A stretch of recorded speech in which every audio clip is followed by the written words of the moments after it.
Hello and welcome to episode number 131 of DCP Live. We got a great show tonight, and I'm not going to waste any time. We're going to jump right into it. Pope, take it away. Take it away, Pope.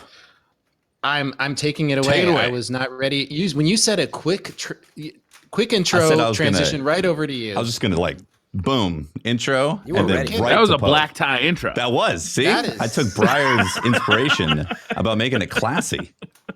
Okay. Next week I might show up in a tuxedo. Definitely not. This is definitely too formal for me. So I'm gonna have to screw this up at least once or twice. But I do before we obviously I jeez. I'm screwing it up right now, and Pope, what are you doing, man? I'm screwing it up. All right, we're just gonna do it live. All right.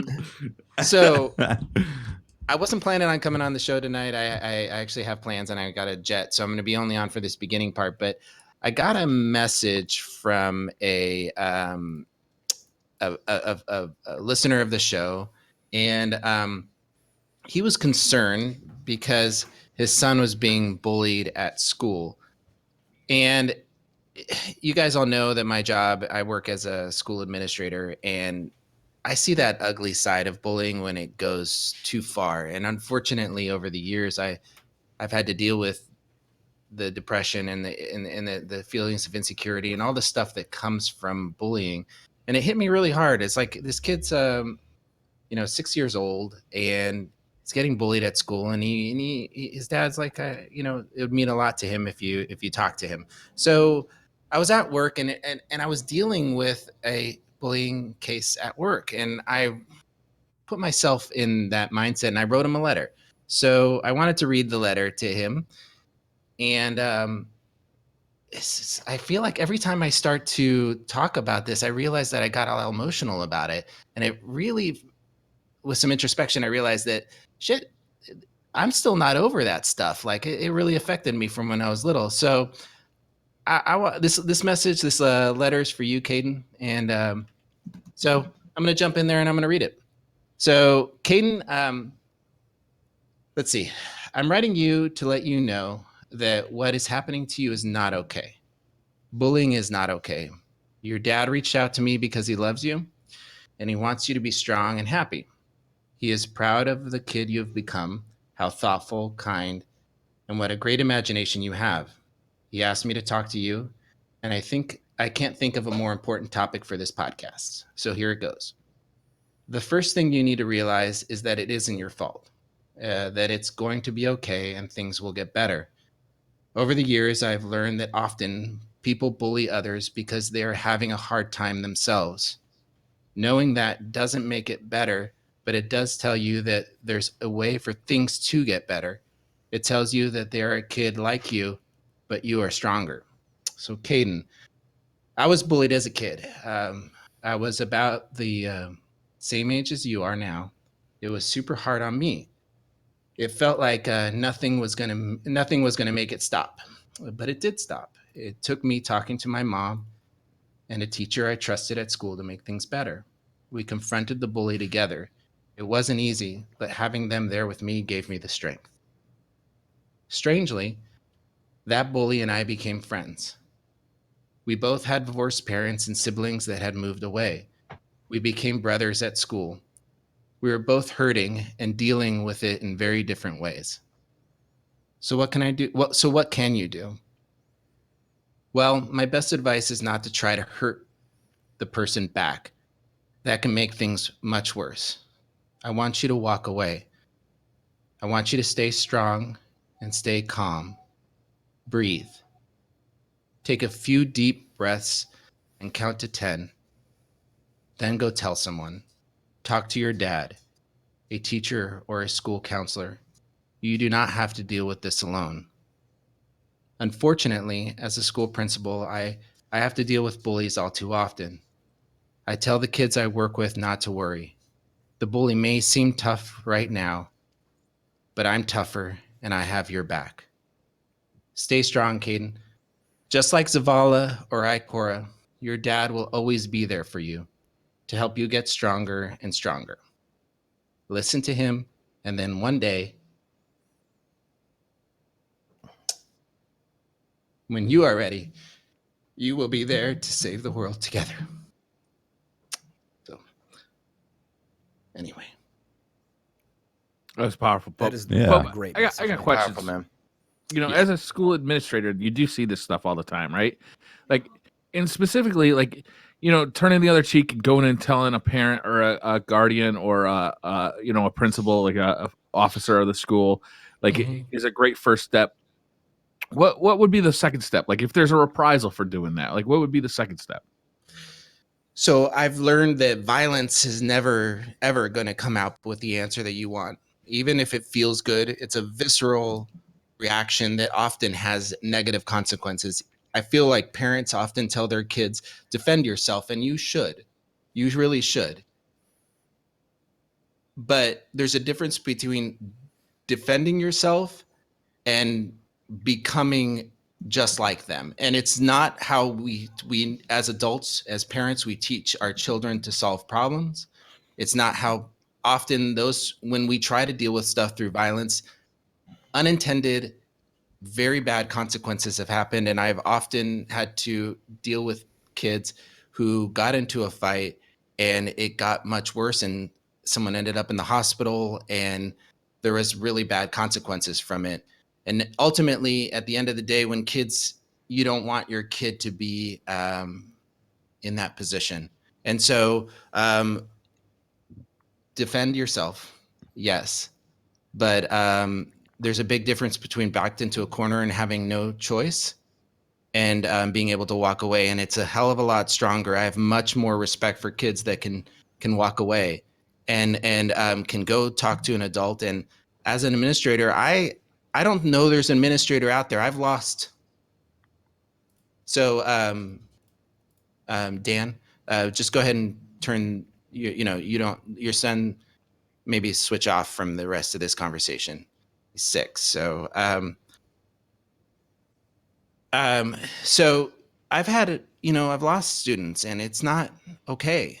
It's something that never goes away.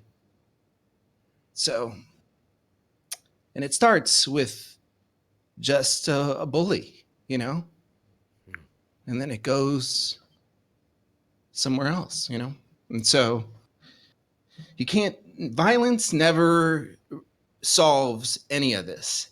And then they learn to harm others or harm themselves. And they think their only way out of it is to harm themselves. And,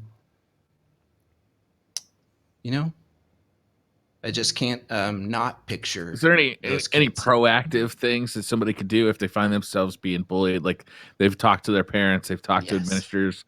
Maybe they don't have a ton of friends at school. Like, is there like some kind of Absolutely. proactive thing they could do? There is a bunch of resources. Even if you don't feel like you can connect with anybody, there is a bunch of anonymous resources online, help centers. Google it, just type in, and some people you can talk to confidentially that you could get advice from. Like myself, people that are absolute, like ton of experience in it and can help you walk through the next few steps. The main thing that a kid needs to realize is that they're not alone. They just need to raise their voice and it will be magnified by those adults around them that love them. And it will be made into a roar and it's deafening. I don't know a single administrator or person who works with kids that will take it lightly. And it's just too serious nowadays. It's just way too serious. Joining like clubs and stuff at school. Like I know a lot of people like their reaction is to retreat because like they don't have a friend group to share this with. But what about like joining clubs at school with maybe, maybe your school has a video game club or a chess club or a AV club that you could go join and kind of find people who share similar interests with you. That's insanely good advice. Being involved in social organizations helps often students have the strength to find a voice. And like my school has over 100 different clubs and social groups that all meet, like the meat club, you know, they just get together and grill meat, you know, but it's a part of dope club. Yeah, sign me up. There's like the ice cream club, but they don't care, you know, it's about getting together, and it's just like video games for us as now. I mean, it's a social place where we get together and meet friends and hang out and not feel alone. So I think there is a lot of truth to that. Getting your kid involved in a sport or after school activity, or you know, something where they have a social interaction, and that can be very, very helpful, especially if it's at school with other students, because then they look forward to seeing their friends. Or it's much harder to bully somebody that's in with a group of kids, you know, that's with a group of others and that are friends. Mm-hmm. I see a lot of little kids, right? Because I train in Muay Thai martial arts, and I see this, they have little grapplers, right? Where these kids learn martial arts, and it's not because they want to learn how to defend themselves and that violence is an answer. But when they start children off, you know, like my girlfriend's son, he's been doing karate for a while now. It gives them this self-confidence that they have at a real early age, that it's not that they're going to use it against someone. Like, you learn martial arts so that you never have to use it, but it just gives you kind of this air about you that you have confidence. And that, well, one is you'll meet other people because you have a common interest, you know, you have other people and we're all into this, you know. Second thing is, a bully is probably not about to mess with someone if they know what they know in terms of self-defense. But I think it's more from a mental confidence, discipline, you know, things like that. But I see these little kids, it's called Little Grapplers. It is the class, and it's adorable. It's these little 6-7-year-old kids. They all have their gis on, and the parents are there, and it's I've seen a lot of benefits from training in martial arts for little kids at an early age, for sure. I think you're 100% right. There's a lot of kids at my school that are involved in after school, like boxing programs and karate. I think it gives them a sense of control, that they know what their body is capable of doing, and that if they need to, they can defend themselves. It's a choice. A lot of it's about discipline too, right? It's like they teach a lot of discipline in those classes, and So I appreciate it. I apologize to you know, just drop a bomb and run, but it's something that I feel like I needed to cover. I didn't realize I was writing him just a DM, you know, and I realized that it was this podcast is a lot of cathartic experience for me too. You know, it's so selfishly I needed to get on and talk about it, but I also hope that, you know, dads like Dan and his son Caden, you know, maybe there's others out there that are not sure what their next steps are, and they don't know how, they feel powerless because their child is at school, or they themselves are at school and feel powerless. And none of this gets resolved unless we talk about it. Yeah. And so, you know, hit us up in DMs if you want to ask for more resources. I'm happy to help. But like I said, I have to jump off. I wanted to go do some. I have to go do some family stuff. But you guys I'm leaving you in great hands. MesaSean, thank you very much for coming on. Thanks for having me, and thanks for sharing that, Pope, man. That was powerful, dude. And my buddy TV and Fran is back on, so they're going to be co-hosting, and you guys are going to be in really good hands. So awesome. Have a good night. Cool. Thank you very much. All right, take care, Pope, man. Be good, buddy. Pope. Absolutely. Thank you, guys. Later, man. Boom. Transition. Great. Big Fran. Boom. Transition. You guys want me to pick it up from here, or you got? Yeah, do it, Fran. Make it happen. Yeah, Black Fran. tie interview. Here it comes. Let's make it happen, man. Along with TV being here a number of times too, but I get to ask them and having MesaSean on for the second time, I think. But just kind of talk to them about why they're here today and what they're up to. In case you don't know them, you probably already do. But for starters, I'm Fran Mirabella, just coming on the show for a couple weeks here. I'll be on next week as well, while, of course, Watts and Holtz are in Japan. But it's been awesome so far. Last week's episode was great, so check that out. But just really intros. Holtz might not want him back. Yeah. Holtz also tweeted me a photo of the Japanese bathhouse that said "No tattoos allowed." Yeah, we talked about it last I really like that he went out of his way to like make sure he took several photos of various signs, didn't happen. being like, "Hey, well man, documented. I remember you saying like it's really going to matter or something. Turns out tattoos are very taboo over there.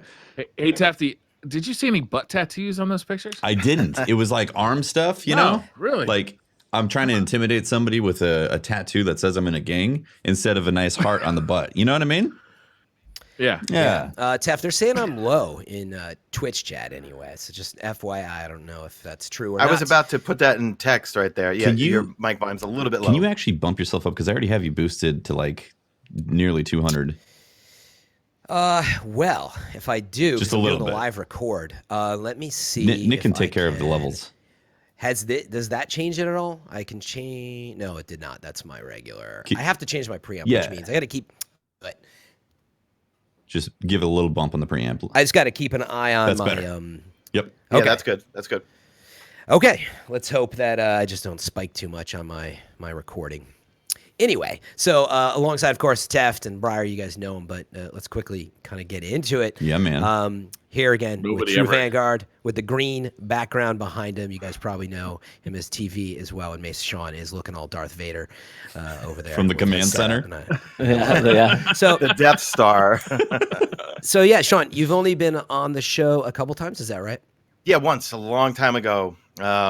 I used to be on a show called Guardian Radio, which just expired or ran its course maybe like a month or two ago, I think. So yeah, I was on a while back. Is Guardian Radio on hiatus? Is there a chance of coming back? Was it just like undetermined? We kind of throw things. Maybe we'll come back for a show, but it's really Mark.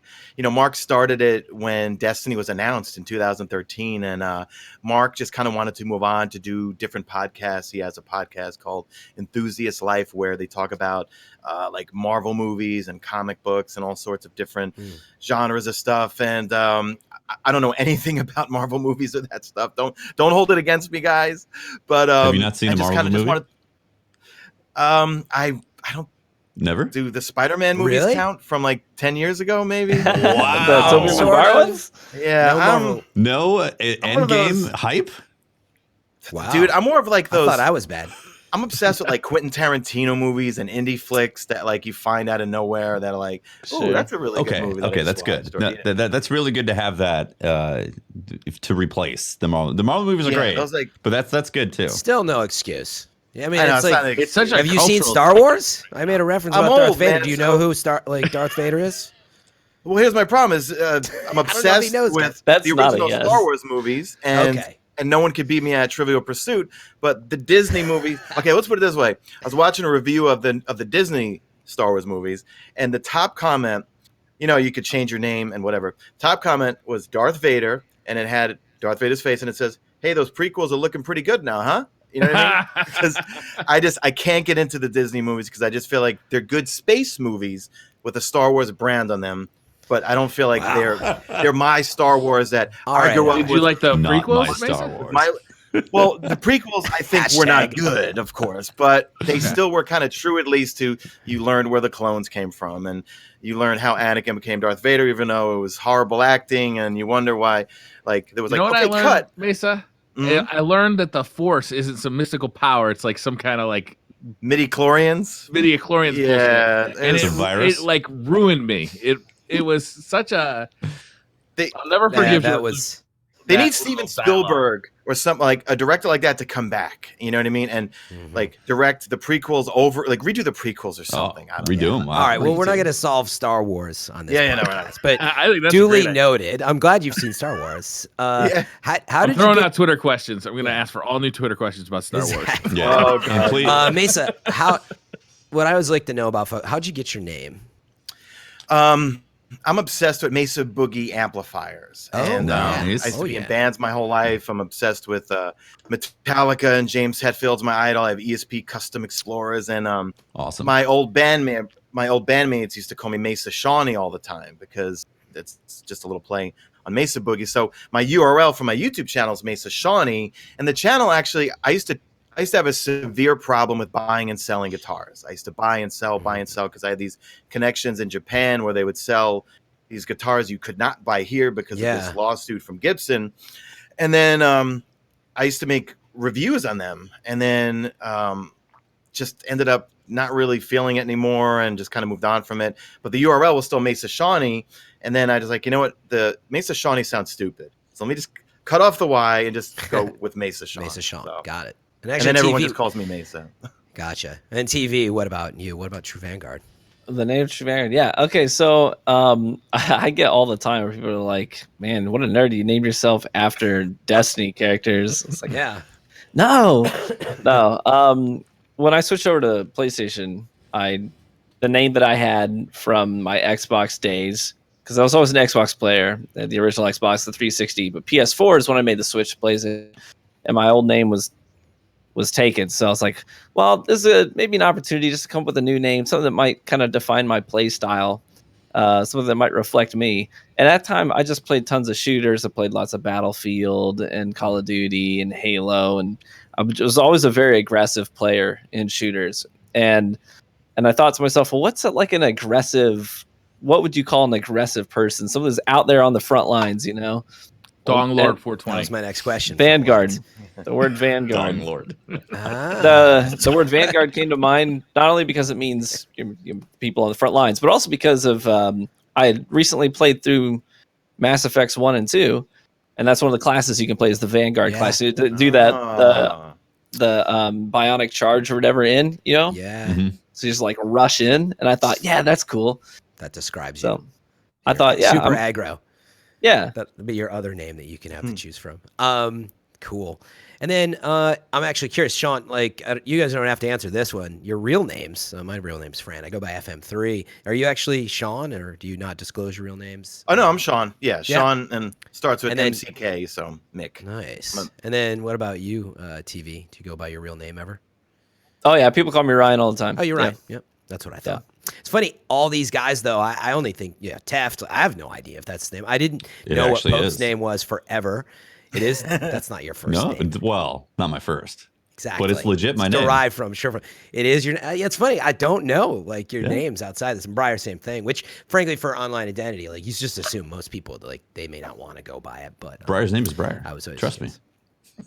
Dong Lord 420. Dong Lord. Briar. Which you now underscore on your PlayStation, you can claim that name. You can claim that name. So TV answered a bit of these questions already, but what about you, Sean? What were you playing, before you got into Destiny? Like what led you there, and like what was your jam leading up to that? Well, leading up to it was Killzone Shadowfall because really funny story for you, right? I'm can we curse on the show? Yeah. Okay. No. I call myself. Question. I appreciate that. I call myself a recovering Call of Duty shithead, right? Like Black Ops 2, I lived for that game, and like that's all I played forever. And then I got laid off from my job, and I started making videos. But the reason why I started making videos was I got a PlayStation 4. It arrived. It was dead. It literally died within 5 seconds. Shipped it back. They shipped me one overnight. I put that one in. That one then died within 7 minutes, right? Sent that one back. They sent me a new one. I said, listen, like you got to compensate me somehow, or I'm going to go buy an Xbox. I was like, do you have a shooter game or something? They said, well, we have this game called Killzone Shadowfall. I was like, all right, well, send me that. They sent me it. And even though that's a kind of a clunkier or compared to the speed of what we're used to, whatever, I completely fell in love with that game. And I streamed it and made videos for it for no one for probably Is that how you got into streaming? Huh? That when you got into streaming too? Yeah, I just started streaming on Twitch every night, but now, like I stream on YouTube now. But I would stream every night on Twitch to maybe 2 people, and then I'd make live commentaries of kills on Shadowfall and guides because I completely fell in love with it. And then I was always a multiplayer person. And then when the Destiny Alpha came out, being a musician, when I logged in the Alpha and first heard the music, they had me right there. They had me right there.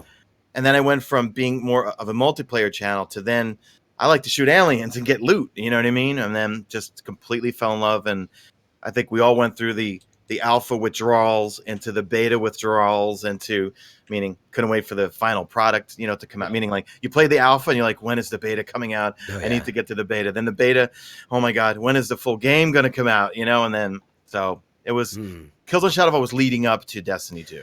Destiny 1. What year was that roughly then you got started streaming? And 2014, early 2014. Okay, so it was the same year as Destiny. it all was happening at the same time. What about you? Yeah, end of 2013. Yeah, beginning of 2014. Yeah. I was still playing Call of Duty Ghosts, which I actually liked for a bit. I did too. Yeah. I'm on that train. It was fun, man. I had That's the gold 2 for weapons. It was fun, man.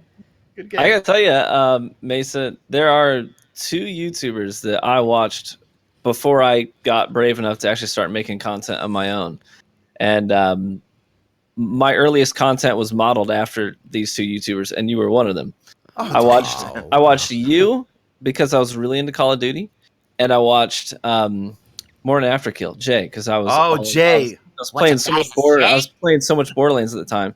So you guys were like all I really knew about the kind of content you would see on YouTube. You guys were the only ones I was watching. So that's sort of how I modeled my earliest content.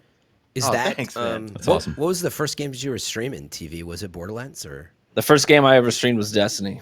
No, I didn't stream. I didn't know Twitch existed. I was a late night gamer. I didn't have any social groups that I gamed with. I was always a solo player. Like I was playing Halo 3 in college.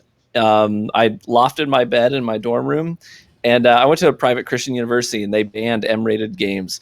So I lofted my bed, and I created you couldn't stand it. I had to lounge back down like this, laying on the floor with body pillows underneath my bed because I hid my flat screen and my Xbox. And I played Halo 3 down there.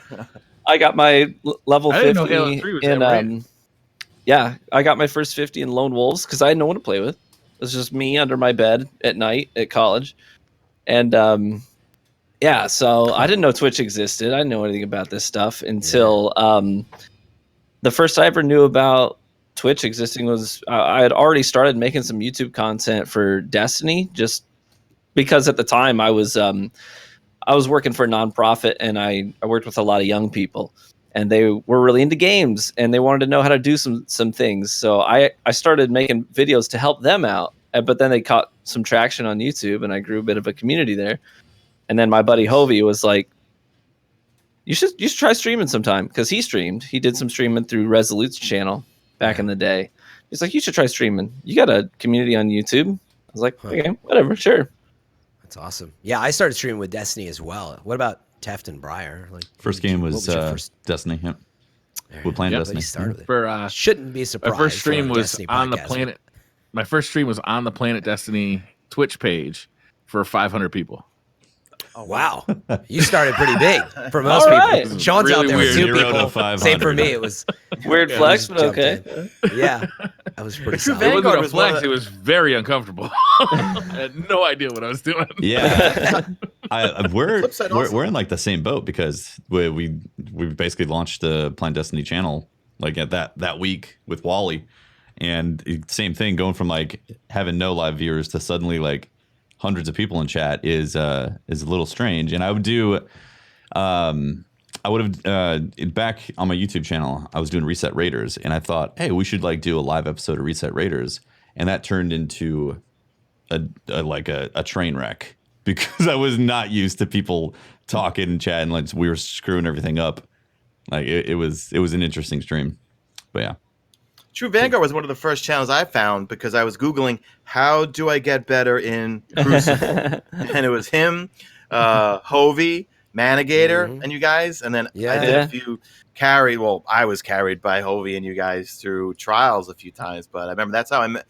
So we kind of both found each other. You were one of the first PvP channels that I found, for tips and tricks on how to snipe, or, PvP tactics. And that's why I went that route, was because no one was making that much.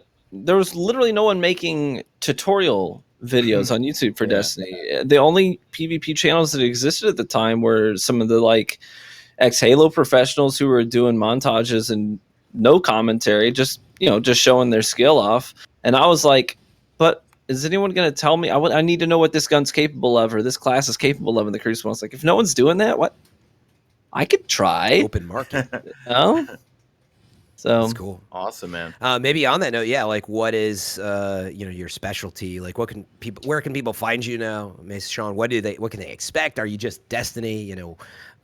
What's the story? I pretty much cover any game that I like or that ropes me. I'm one of those types. I either have I always make the joke. I have the attention span of an angry mosquito. I either just am obsessed with something or I have no interest in it. So, like Anthem, I made a bunch of Anthem content. The Division 1, I covered a bunch. Horizon Zero Dawn, I loved. The Division 2, I did a bunch of streams for that. I stream on YouTube. Primarily Destiny, it's anything. You know, when there's a lot of content, you'll always have my reset video that I do every Tuesday where I go through everything to do for the week. And then Thursday's always like any type of news video. I'll always do a news video. When there's new content, I'll try to do some weapon reviews, which mainly would be towards PvE stuff, but also throw in some PvP. If I do any PvP stuff, it's for average people. It's just for folks like me that are low in the skill gap and so forth. Used to love raiding. Used to stream a lot of raids all the time. Raiding used to be like my favorite thing to do in the game. And yeah, so for me, it's more like 70% PvE, maybe 30% PvP. Yeah. Are you still on? Are you part of Resolute? I can't remember. Yes. Yeah. You are. Mm-hmm. You're still part of that. That's your clan, and yeah. Is that just one clan, or is that like spread out into like a bunch on actual game? It's just one clan. Yeah. I met Clawman in an. I needed someone to do a Nightfall with in 2014, and I met Clawman, and then they invited me, and then I've been a member since then. Yeah. Nice. What about you, TV? Are you part of any clans or anything like that? I'm part of some group of losers called Resolute. You're also on Resolute. Okay. Yeah, I don't think I knew that. You mentioned it earlier, and I didn't realize that. So you guys. I don't like any Resolute people. No one. Not a single one. There are so you got many. 3 of us here, by the way. Wait, they who's lost. the third? They lost. We Briar? had 4. We had 4. Hope Yeah. is in Rezo too. Briar or who's? So am I. Yeah. Oh, I didn't know. Because They lost me when they started their own podcast on Thursday night. Is it awkward when you ask, like, are you a part of a clan? And literally everyone around you is like, yeah, we're in a clan together. That's and you're perfect. you're the odd man out. It means I'm decent at reading the room, so there's something there. So yeah, I'd asked these guys before this, like, how much do you do these sort of pre-interviews? I don't want to take over the show too much. I could talk to you guys forever. I don't know if I've missed anything. The only question I actually had, in terms of I'm seeing some patterns here, but wait, so MesaSean's a musician. I know Test is a musician. TV, I'm pretty sure I saw you playing guitar on your Twitter. Are you a musician? What do you play? Yeah, I've played piano all my whole life. Really? Guitar a bit since college, and saxophone. Really? Oh, wow. Saxophone. Yeah. Wow. Yeah. Sean, Sean, do you just play guitar? Like, what do you? Just guitar, and I can get by on bass because if Right. you can play guitar, you can kind of, like play bass. So Yeah. What about Teft? I know you're making like an album right now. aren't you? Yeah, actually, we're really close to releasing it. Are you a musician in addition to being a composer and an engineer? Or So my wife and I have written and we've composed things for over a decade, almost 2 decades. It's getting close. Getting up there, man. Wow. That's how we met in college. It was music. And then started writing songs. We've had stuff on TV shows, and it's an interesting thing. Awesome. It's different from we're not like traditional composers, we're more like songwriters, but there's a lot of things that cross over right there. Oh yeah. So it's just however you decided to define it, quite frankly, at that point. I would say. Exactly. Briar, do you do anything? I have taken over 5 years of guitar lessons and never been able to play a song all the way through. Dude, you know what though? I've been playing guitar for decades, and I still never finish them. I sort of learn parts of them. I focus on the techniques. Yeah, actually, I love guitar. I've been playing since I was like 12 or whatever. Cool. I love lead guitar actually, but hard to find the time for all that stuff. Yeah. Well, GuardianCon, we'll all sit down in a circle and we'll have a jam session. Let's have do a jam it. session. There you go. Who's your favorite lead guitarist, Fran? Kirk Hammett was certainly one of them. Gosh, these days there's so many freaking talented people, and I've been watching so much on Instagram. Yeah. And so what I'd say is God, over time, everyone from Jimi Hendrix to Stevie Ray Vaughan, rest in peace, and Clapton. I could go on and on, but there's so many. But what I will say is I've been watching, if you know McRocklin, check out his Instagram. That dude, there's just something about how that guy plays. And by the way, if you guys didn't know, check out Andy Wood Shreds. He is a Destiny fan, and he's a guitarist. Nice. Really amazing. Rooted in a lot of country and stuff. But anyway. I'm a Joe Bonamassa fan. He's a beast. Where's Joe from again? So From the South, I think, right? You might. Well, I mean, is it in a band or is it just like solo artist? Joe Bonamassa? He's a solo artist. He's got a band that travels with him. Just like I don't know if you've heard like Slow Gin or Dirt in My Pocket, some of his more popular stuff. I've probably heard some. Paul Gilbert's another monster. Oh, just because he's a really fun guy to watch. You like watch his rig rundown videos really where good. he goes through all his pedals. Yes. And he's like a little kid in like a 40s like 50-year-old guy's body because he's just so excited to tell you about. Well, this little pedal adds a fuzz to it, you know, and I kick on this, and he's just a monster guitar player. Exactly. We could go on forever on that. So anyway, I don't know if we want to turn over to the Destiny discussion. A lot of news, but we know where to find you, TV, right? Is it youtube.com/MesaSean or? Yeah, just look MesaSean on Twitter and on YouTube. Yeah, and then TV. What about you? Yeah, just type in TrueVanguard anywhere and you'll find me. Twitter's the TrueVanguard. Twitch is the TrueVanguard. YouTube just TrueVanguard. Cool. Easy peasy. By the way, I saw chat was talking about Polyphia. I love like Polyphia intervals and all bands like that. Just FYI, if you know who they are. If you love guitar. So dang, it's Arc Week, boys. Arc Week. You been grinding? It is. Some nice buffs out there, man.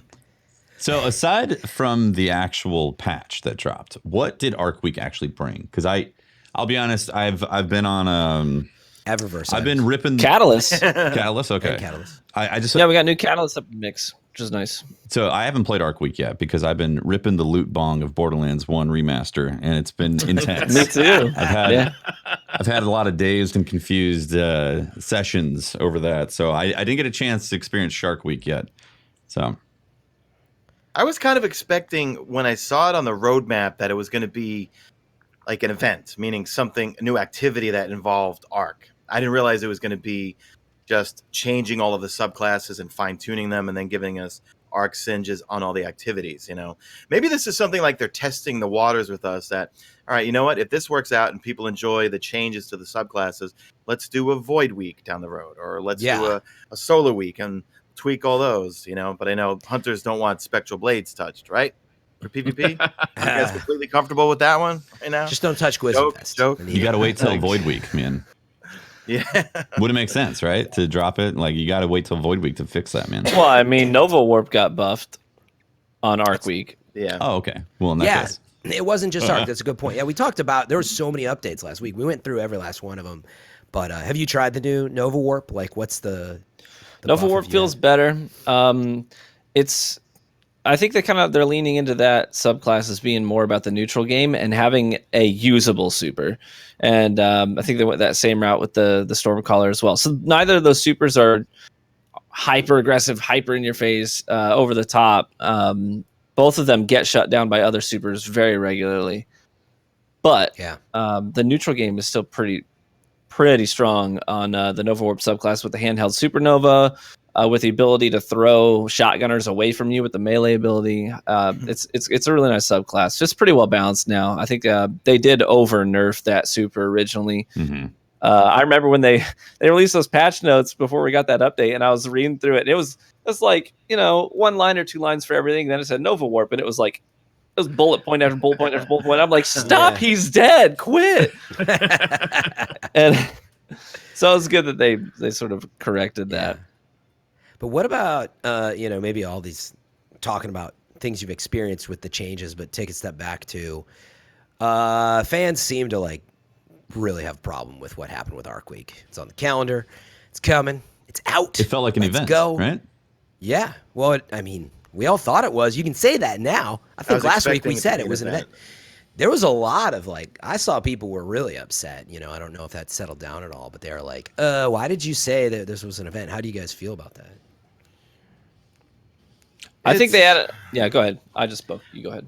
I was just going to say, I thought it was when I saw the roadmap, I literally thought it was going to be an event. I thought when I think event, I think of quests, I think of loot, I think of different things to do outside of just tweaking subclasses. Yeah, because it was on the content map. Exactly. Yeah, and I think my expectations were thwarted because I always go to light.gg and I saw that Eva Levante had all these bounties, but that'll lead into the Revelry, which we'll talk about. So I thought it was going to be, okay, we're going to do some new things for Eva and we're going to get some new rewards or something. But, I'm fine with it because looking at the Revelry, there's going to be a lot more things to do there, than for Arc Week, Yep. Yeah. I'm actually Yeah, go ahead. No, I was just gonna say, I think that's exactly the discussion here, which is there's some people, and they're saying it right now in the live chat, they're like, no, they never said it was an event. It's like, wait, it was on a content map. They're like, well, where was it? This is one of those classic scenarios that I've run into where it's just like, Bungie knows exactly they know what it is, obviously, they're making it, but they, in their minds, are like, yeah, we're gonna buff this, it's gonna be fun for them. And they just missed that moment, I think, to make sure everybody knew. Don't expect, here's how I summed it up. I was like, I think a lot of people were like, I expected some bounties to go chase and maybe some arc fragments lying around that I'd turn in and earn stuff like we've seen. Playstyle changes. I mean, of some, like just a little bit of changes that involve arc. Yeah, like even if they never said it, I assumed it. So anyway, well, okay. I think it starts there. But TV was going to say so, right? I didn't. Hold on. I just want to say real quick that they could have easily just said patch 2.2.1 arc week. Yeah. And then because the roadmap says free to all players. You're like, oh, free to all players? That means we're getting some sort of loot or something to grind for. And I was like, that's a good point. But they literally could have just put patch in the title. Then I'd be like, oh, we're getting a patch on that week. That's what it's going to be. You nailed it. They should have called it Patch Week and just had a blue background. Patch Week. I would have been, okay. I guess I'm on the other end of the spectrum. I'm probably in the minority here, but there was nothing about any of the information leading up to Arc Week that set my expectations high. Nothing. I had very low. Not even the fact that it was on the roadmap. No, because anything of substance, even just one exotic weapon coming back, one quest, right? They do a Twitter teaser. They hype it up. They let you know there's something to chase. There was nothing. There was absolutely nothing leading up to Arc Week. So my expectations were very low. It was just a thing that they said this is coming. There's going to be something. And it wasn't just a patch. And I'm speaking as somebody who, when it comes to gaming in Destiny, I am highly interested in the various nuances of weapons and subclass synergy. So having new catalysts to chase for me, that's content for me. I actually, I was motivated to get on these past couple days because I got my service regime catalyst to drop. I had to grind out my 300 kills. Then I was compelled to continue using it, find a good build for it, find some synergy. Yeah, find some synergy in my subclass, which I was playing the Stormcaller, which got buffed with the, if you guys aren't familiar, I mean, it's big changes like the arc web thing. That buff is ridiculous. It's absolutely ridiculous. So I was on the other end of the spectrum. I was actually pleasantly surprised by the amount of content I had this week for a 1 week thing that was just a blip on the roadmap. I was like, oh, I got 5 catalysts to chase. Oh, I got completely new ways to play my subclasses. I've got content. Yeah, it's funny because that's exactly it. It's like the expectation, and it's burned us so many times. You're sort of on my side. I'm taking the other side. Like I wouldn't like fault myself or you for reading it one way or another, but meaning I'm on the other side, which is like, I thought they were calling it Arc Week. They named a week, they branded it, and it's never been done before. And I sort of built myself to expect the usual, like there's going to be something. There's going to be Arc bounties, right? I don't know. I made up a narrative, and you're on the other side. You're like, I don't know. They never said that. I didn't make that part. For some clarity, can we get like exactly what was different aside from the patch? So we got the patch changed some subtrees or subclasses. Then we had the catalyst added. What else? What is different for this week? So let's you also had you also had the Thunderlord quest, which was brought back. If you hadn't done it before last October, right?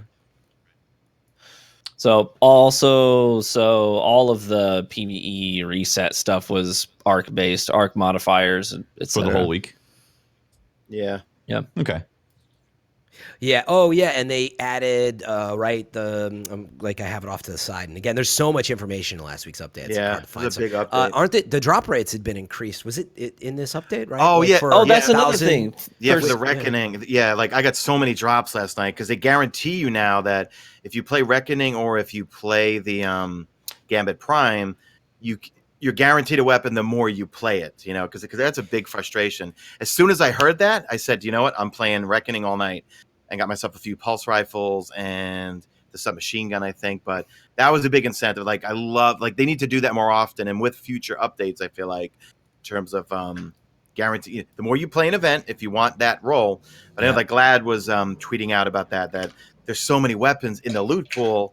It's you really got to grind it out if you want to get that ideal role on weapon, you know. Reckoning tier 2 and tier 3 boss kills now always have a chance to award a Gambit Prime weapon.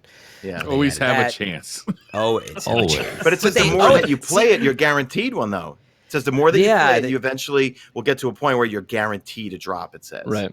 Yeah, that's no RNG droughts. Yeah, they need to do that. I think with other activities too, which like 1,000 voices, 50 clears, or something like that. Yeah. Although they did, like that was one of them though. Like 1,000 voices changed from a 5% chance drop in Last Wish to a 10% chance. So it's twice as likely to drop for you now. You know, when you do the math on that, glittering keys are up 4 times as much, 5%, 20%. So I guess like to TV's point, it's like actually there's like a lot of like quality of life and changes happening. It's just how you look at it. Like, and I'll be honest, I hopped on because I'm like, I should probably like log in and like check it out. And like, I don't play regularly right now. Again, I'm not like opposed to it. I just have been grinding, Division 2 and like all these other games. And unlike TV, you play so much Crucible, like it changes your everyday probably, right? Yeah. And I'm on the other side, which is like I logged in, I tried to play some Crucible, and then I was like, I mean, I don't know. I guess it makes a difference. It does. It definitely, the numbers do, but I don't play enough that I sort of felt what to do or to see. And so I just was left feeling like, well, I don't know. It's interesting, but I'll check it out later, you know. The Eververse actually had the most that visible, where I was like, oh, okay, there's like the Arc Ghost thing and a couple other items that are now in there. Oh, that's right. We didn't mention that. Yeah. Eververse got a few things. Yeah. How could we forget, Tess? I know, right? The emotes. That's Everest. Those emotes are How do you guys feel about the straight up, if you want it, you buy it routine? I like it. Let's use the example. Would you rather only be able to earn one of those cool new Arc emotes because it's Arc Week? Should they sell them at all? Like, what do you do in this situation? Or do you need to have the one you can buy and the one that you can earn? How do they handle it? See, Fran, that's exactly why it feels weird calling it Arc Week and then just having those things being sold like that. Because imagine if there was like this weekly bounty, you go in, you do all these things, and you get that cool emote for that particular class that you're playing. That would have been a really cool reward for Arc Week type of thing. I mean, I like the fact that you can buy that stuff and it's available, but at the same time, I've for most of Destiny 2's life, I've felt like there just isn't enough items in the loot pool to justify having so many of those things in Eververse. Like if we had tons of options, like the Borderlands example, then it'd be a different scenario. Then it's like okay to have those cosmetics like that, but see, I just feel like there's always they could have been great rewards throughout the gameplay. Like I like the fact that, you know what, you see something, you like it, you buy it. But at the same time, I feel like Eververse in general pretty much diluted the player experience of getting like the Nano Phoenix ship or something like that. From that's a huge big time difference. Or getting that ghost shell that dropped that you could perfect example, Mesa. Divified one, you know what I mean? Because everything I get, like if I see a Whisper of the, I only rock the Whisper of the Worm ship. I love that ship. When I see someone else have that ship, I'm like, oh, okay, cool. That person did the quest. They got it. Cool. Or I saw someone with the Taken Sparrow. Where does that come from? The Taken Ice Sparrow. I think that's from a quest too, I think, right? I think that is a collections triumph thing, isn't it? Gosh. Okay. I don't know. Oh no, but that is from isn't that from the Whisper? Man, so tell us in chat. There's so many drops down here. Yeah. Oh, corrupted eggs. It is quest driven though. Corrupted eggs. It's not. Oh, that's what it is. You got to get all the eggs in the that's right. Okay, Ascendant gotcha. Challenges. That's it. But I feel like there's so many cool things that have been devalued because there's cool things in Eververse that you can either buy with Bright Dust or you can buy with silver. And then there's some things you can get just dropped, you know, whereas with D1, everything was just dropped. And there was some semi-cool things in Eververse, you know, whereas I hope moving forward, more of the cooler things come into the Bright Engrams just from leveling up, you know what I mean? Or from drops from specific activities like a Nightfall Strike or a raid ship or something. Yeah. So where do you land, though, on that specific question, though? They've got one emote right now per class for Arc, right? Some cool Arc emotes. Now, my question was, should they have made two? One for each side of it, and one you can buy, one you can't? Or do you not care? Are you like, no, it's fine how it is? Or like, how would you have done it? With this emote in particular? Because I would have given a quest or something for the week. Like, here's Arc Week. You want to celebrate it. Go out and use all your Arc forces. And if you complete these quests for the week per character, the Titan, Warlock, and Hunter, you're rewarded with this awesome, cool emote. But at the same time, we don't know what's going on in terms of how things are being funded. They got to keep the lights on, obviously, over at Bungie. They're not having the funding from Activision, I'm assuming. I don't know how the contract works, so yeah, but you shouldn't have to worry about that. I do, obviously we as creators say that all the time, like, hey, like, write your Scuf code, like, use it, fund me, support me, and so I can grow.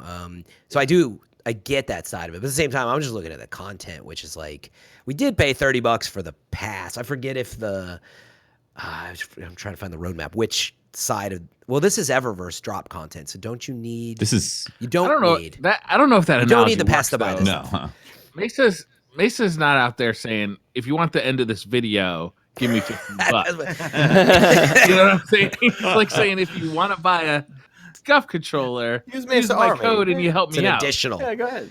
Like, right. I feel like it's very different than, like, to me, the loot in Destiny is one of the main reasons you play it. So when they put some of the loot, they take some of the loot out of the loot pool and put it into the store, like, it incentivizes me to play the game. Mm-hmm. Yep, I agree.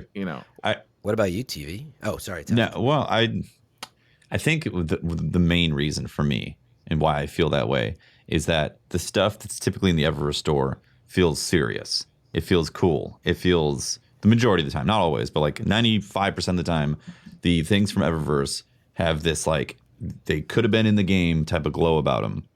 Whereas it's not, I'm suddenly a hot dog vendor emote. Like, I pop it and suddenly I'm vending hot dogs and like porn and stuff. Like, there's no reason for that to drop in a raid or drop an activity or drop an Arc Week. It's just straight up crazy Eververse stuff. Like that, those are the things that I don't mind buying directly. But the things like an Arc emote, you should have earned that from, I think Fortune said, 10,000 kills.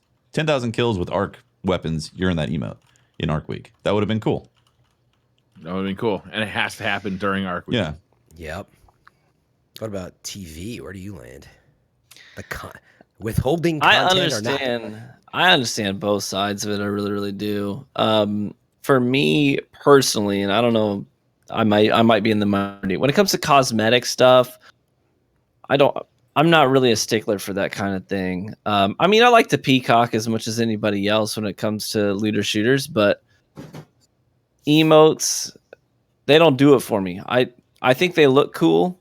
But you also have to understand the point that if they don't have cool things in Eververse, if they're like, if all the cool stuff is in the game, then they're like, here's a kind of cool thing in Eververse, let's go buy it. You know what I mean? They're not going to make any money off of Eververse. They have something cool in there, for their whatever. They got to have their microtransactions. Yeah. They got to feed their families, whatever. I get that.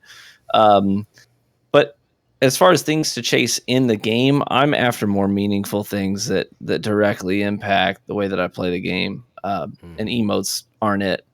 I do agree with your points about the loot pools in general being too small. If it were up to me, to be honest, as far as this is concerned, I would have said, don't even bother making those. Those emotes are cool, but don't bother making them. I'm more interested. I got year one. That year one armor, some of the year one Destiny 2 armor is really cool. I can't use it, can't mod it. It has nothing to do with my builds. It's just worthless. It's just pointless loot that is in collections or in my vault somewhere. I want to be able to have random rolls on that stuff. I want to have random rolls on the Curse of Osiris Forge weapons. Oh my god! I mean, I don't care about emotes. Give me some other more meaningful things in the loot pool to chase. That's exactly the interesting part about it, though, because we look at this week and it appears that production went into supporting, the Eververse store, and that's a very good point. Is you get caught up on I'm in agreement. I think Teft was sort of saying it's like ideally you just have both. It's like I don't mind if you have enough loot pool and you've got those emotes, and then you got stuff that I can earn for Art Week. Now I'm fine with that. Yeah. It's now they're only there, and now we're in an even worse state where we would have liked more stuff content this week, and should it be only in the Eververse store for the most part. I mean, we do get the catalysts, like we said, and there's some stuff to do, but vanity-wise, there's not really anything right now. And could have been a set of Arc weapons, you know what I mean? Be it heavies or energy. grind for all week. You have 1 week to grind for these weapons, and there's a knockout list. If you do XYZ milestones, you're guaranteed a drop or something like that. Yeah, and what's interesting, that would have made me play immediately, knowing that there was stuff that was only available for that. Yeah, for sure. Days away from what we're describing, we'll see how much is in Revelry. But I really like TV's point was what I wanted to say out of that. It's like, you know what? When you have production now, I'm sure the emote team that makes that stuff, and who knows how they make it, probably couldn't have given you those Curse of Osiris weapons. But that is what, as fans, if we don't have to worry about it, I'm with you. I'm like, dude, go even take some old armor and redo some stuff so I can use it and fix some things. Like, we as players, that's always going to be more valuable than just like dancing in the tower at the end of a match. Yeah. Right. So Amen. Yeah, it's the loot problem that's been happening in this game, and like there's so much available. All those year one items. There's so much that you could chase for, but they're locked behind that year one type of thing. And it sucks because this whole season was like just had a lack of a refresh. It's just a few items that get added to the loot pool. Yeah.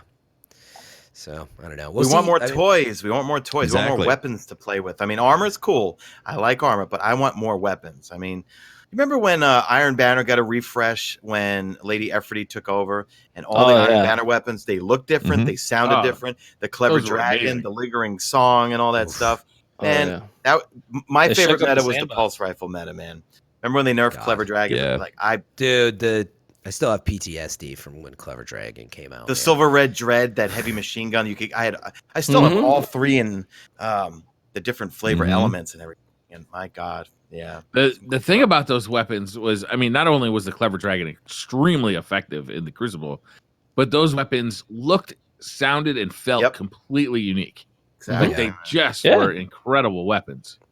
Yeah, you're right. It didn't feel like it was just like, oh, I think that's Avalanche, but it just looks different. Yeah. Right. Avalanche is a different version of something else. That being said, it was Rise of Iron, and it was a reset theme. It was like a full yearly release. Yeah, it wasn't. Wasn't it Rise of Iron when Lady Efferty came in? That's Pretty right. sure. No, you're right. Yeah. So it was technically it was an expansion. It was a bigger drop with those weapons that came with it, but like that is the issue that we usually run into with this game is that we want loot like that, the exciting loot every month. I mean, every 3 months, there's some sort of form of like exciting loot. But like Sean said, if there was arc weapons that dropped this week that weren't available, like in fact, what if it was just weapons that couldn't roll arc that suddenly could roll arc this week?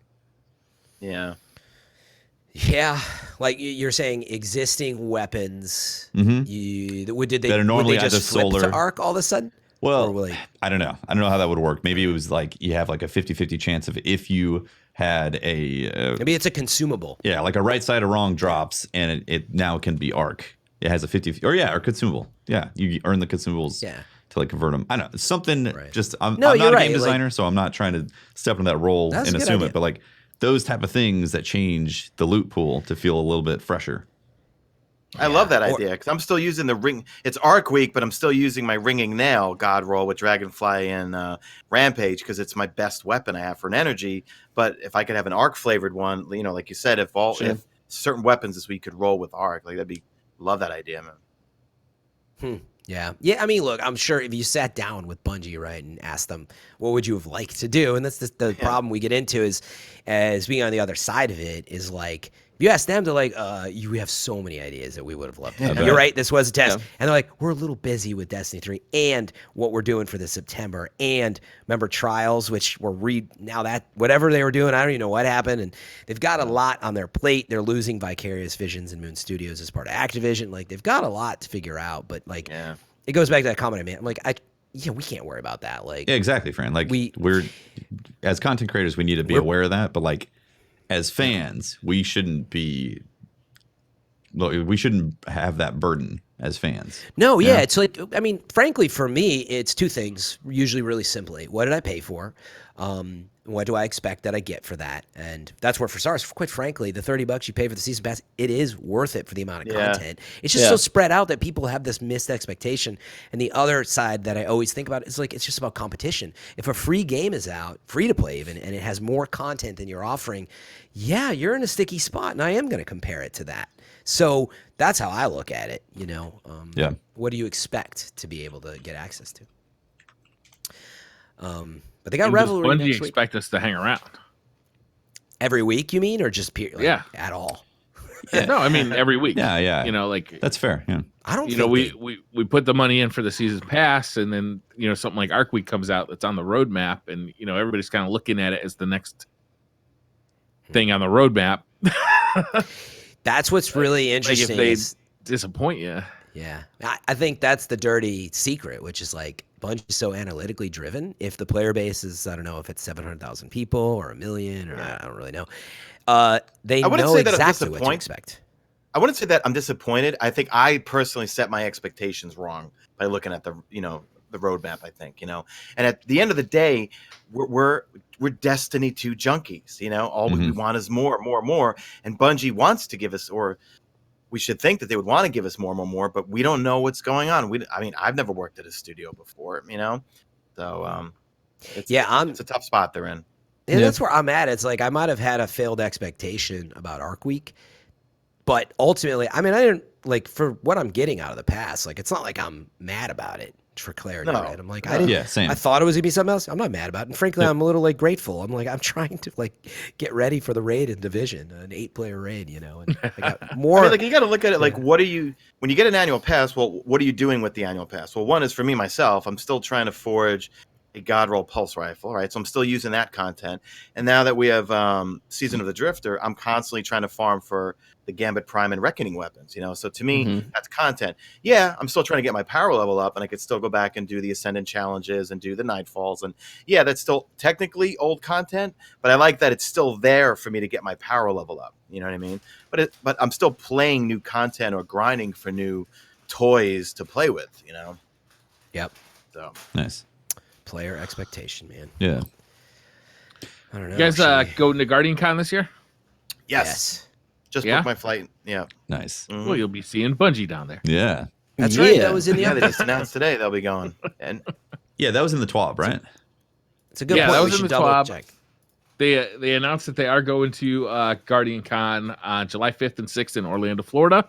So if you're planning on going to GuardianCon, then you can expect Bungie to be there. And they said that the game will be playable, and they'll be you'll be able to play new stuff, basically. Yeah. They're sort of teasing that they're going to show some. Though? They're going to show some stuff off. Yeah. Do you think this is a September thing, or do you think it's a Penumbra thing? I think it. Well, the number starts in June, right? Yeah, but yeah. See, the thing that they've been doing with this, we're getting Revelry next week, so they could be pacing out certain big drops with Penumbra that could be coming. Right. You know what I mean? In fact, it's possible Penumbra could go beyond August. I think this is a September thing. Yeah, you think it's September? Wait, did they say that it was going to be new gameplay content? They just said the game will be there, right? That's they just a good said point. something will Did be they say playable. new? Let me see. Because in other words, what keeps it from being a Gambit Prime and it was too cryptic to be that, in my opinion. Yeah, they were. You're right. They were They too say Destiny teasy. will be playable. There will be loot. That's all they really say. So it says, we'll unpack exactly what we have planned for our booth in the weeks to come. So they're coming with a booth, and with a booth means probably stations to play. Oh, I know. They do say that. Bungie developers will be on site to shake your hands and thank you for being a Guardian. Destiny will be playable. There will be loot. We're working on some other fun surprises for the show, and we'll tell you about more about those soon. ... That's very cryptic. They have to be showing us something. right. But this is also where, as the community, we start going, "Oh, what are they brewing? What is this brew? Oh Yeah. my god!" Well, last year at GuardianCon, you could play Gambit, right? That was the first time I played Gambit. I think And they had just probably most of you are the same way. they had just really showed it off at E3 a month before. Yeah. Right. So E3 is going to be before GuardianCon. So maybe because E3 would be the time they would reveal whatever they have for September, right? Oh, Yeah. Hold up. They got the 6-man activity though. And I'm willing to bet the 6-man activity is not going to be available first thing with Penumbra. They're going to pace that out into July. You think the best way to show off the 6-man activity for the first time is on a convention floor? Well, maybe they're going to talk about it at E3 first. Let's say, yeah, if it's anything like last year, they'll announce it, hype it up in advance, and then let you get your hands on it. Yeah. Yeah. But isn't E3 something that you really want to hype up a September release for? Not necessarily something so close. We've never had a June release for Destiny, right? No.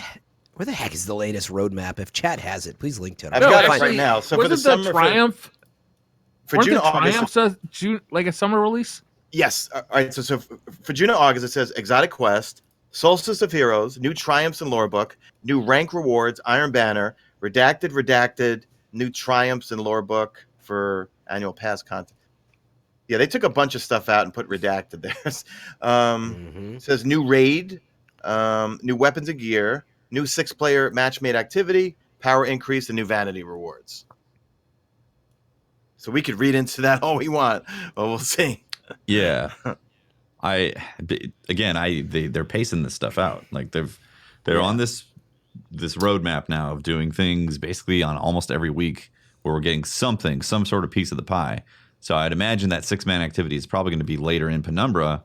And let's say they don't do anything for September, anything big, then they're probably going to want to plan stuff that's going to last at least somewhat evolving time type of thing. Now, if they do have something planned for September, then obviously that's what it is. No doubt about it. They've got something planned for September. Yeah, then that's what they're showing for sure at GuardianCon. I mean, even if it's the first part of a new annual pass, they've got something planned for September. And like this roadmap and the communication, in my opinion, has been hands down way different than year one of Destiny 2, where for 6 months we didn't know what the heck was going on, in terms of what's coming out, True. Yeah, I was going to make a note about E3 though, which is something to think about. A couple things. With Activision, they'd been revealing stuff in May, having events and stuff like that. But when it comes to E3 as well, like they're parting ways with Activision, and so they don't have a booth anymore. Yeah, and they're not. Theoretically, they wouldn't be up on the PlayStation stage to reveal their next thing unless they signed a new deal with PlayStation. Yeah, PlayStation. There you go. Even worse. Yeah. Even if they could be other, So where would they be? So I don't know. But they just got $100 million from that company from China, NetEase. What if they'll use some of that money to have a booth at E3? Pretty sure. I mean, does it even pay for Bungie to be at E3 when you can do a live stream and have 100,000 people? I don't think so. Yeah. I don't think so either. That's a good point, Brian. I'm sure if exclusivity is changing with PlayStation at all or whatever, because PlayStation may still be interested in that, right? Destiny is still their brand, and Activision, although they have a habit of it, there's maybe Bungie's still interested in doing it. We don't know yet. It's controversial as it is, but I was going to say Microsoft. Otherwise, I'm sure would be happy to have them on the stage and all that. And we think Microsoft will be there. So who knows? Maybe that's their forum, is just in a press conference. But I wouldn't be surprised. They could also just do their own stream at that time during E3 week. Yeah, I was going to say, or the week before. I don't know. I was almost thinking maybe because of the release of. We don't know the date of Penumbra yet exactly. No. But like it's if it's looking June, like the first week of June, if we line up from Black Armory to Season of the Drifter to where's my calendar? God, I can't. Time Splitter 01, who always E3 is the second week of June. So like, do you really want to release your new thing like at E3? Because it's gonna get totally forgotten about. Yeah, no, I don't think they will at all. It's not. That stuff's not big enough to be. Penumbra, that is. It's not really big enough to be playing around E3. Could be June 4th or 11th. I don't know, because June 11th is E3. So you don't want to release your new thing at E3. I wouldn't even release it a week before. I'd release it like 2 weeks after when the hype has died down. Yeah, but Season of the Drifter ends May. Season of Opulence starts June. So you do the first week would be June 4th. I do think it'll be that, by the way. I think it'll be one. I don't think they're as worried about E3, but yeah, I think just because of the timing, it's already out. E3's coming, so we'll see a trailer usually in May. Then, that'll hype us up to that. They'll have maybe their own stream, but that's just for Penumbra and what's to come. Maybe we get I don't know when we get the peak of the 6-person. So you start hyping Penumbra in May, and then start hyping whatever September's thing is at E3, or do you even? I think that will come after, and maybe after like E3. that is what's interesting. Well, no, wait, I take that back. If they do have a September release, here's what's confusing me is that we were talking last week, like, is it just going to be a season pass thing? Because a lot of us have lost confidence, that it won't be like Forsaken. In which case, I don't think they would come out around E3 and be like, yo, season pass. Check out our season pass 2.0. Right? Check out our new annual pass. Meaning if it's that, they're going to ride out the opulent stuff and focus on that until probably towards August, right? And so we wouldn't hear anything till actually around GuardianCon or after about September. So I'm curious, TV and Sean, what's your guys' take on the future of the franchise for Destiny 2? And like, do you think there's going to be, like a Rise of Iron type of expansion, or it's an annual pass, or they're not going to do anything? Like, what do you guys think?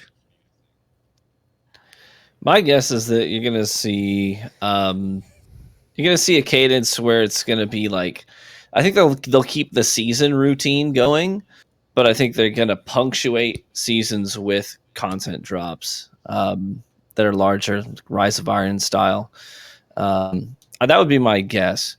So smaller content, just to keep things fresh through these seasons. And I mean, honestly, some of the season rotations are simple things like pinnacle weapons. It's not a ton of new content, but it's stuff that makes people play quite a bit to go chase those things. And that helps keep things fresh. Certainly shakes up the sandbox a little bit when new pinnacle weapons get introduced. But at the end of the day, these seasons do have to be punctuated with major content drops. I think that's the cadence that they'll probably try to fall into, but that's just my prediction. Okay. Prediction or want? I mean, I want a Rise of Iron expansion. Predictions probably going to be an annual pass. The leakers over on Reddit are saying annual pass.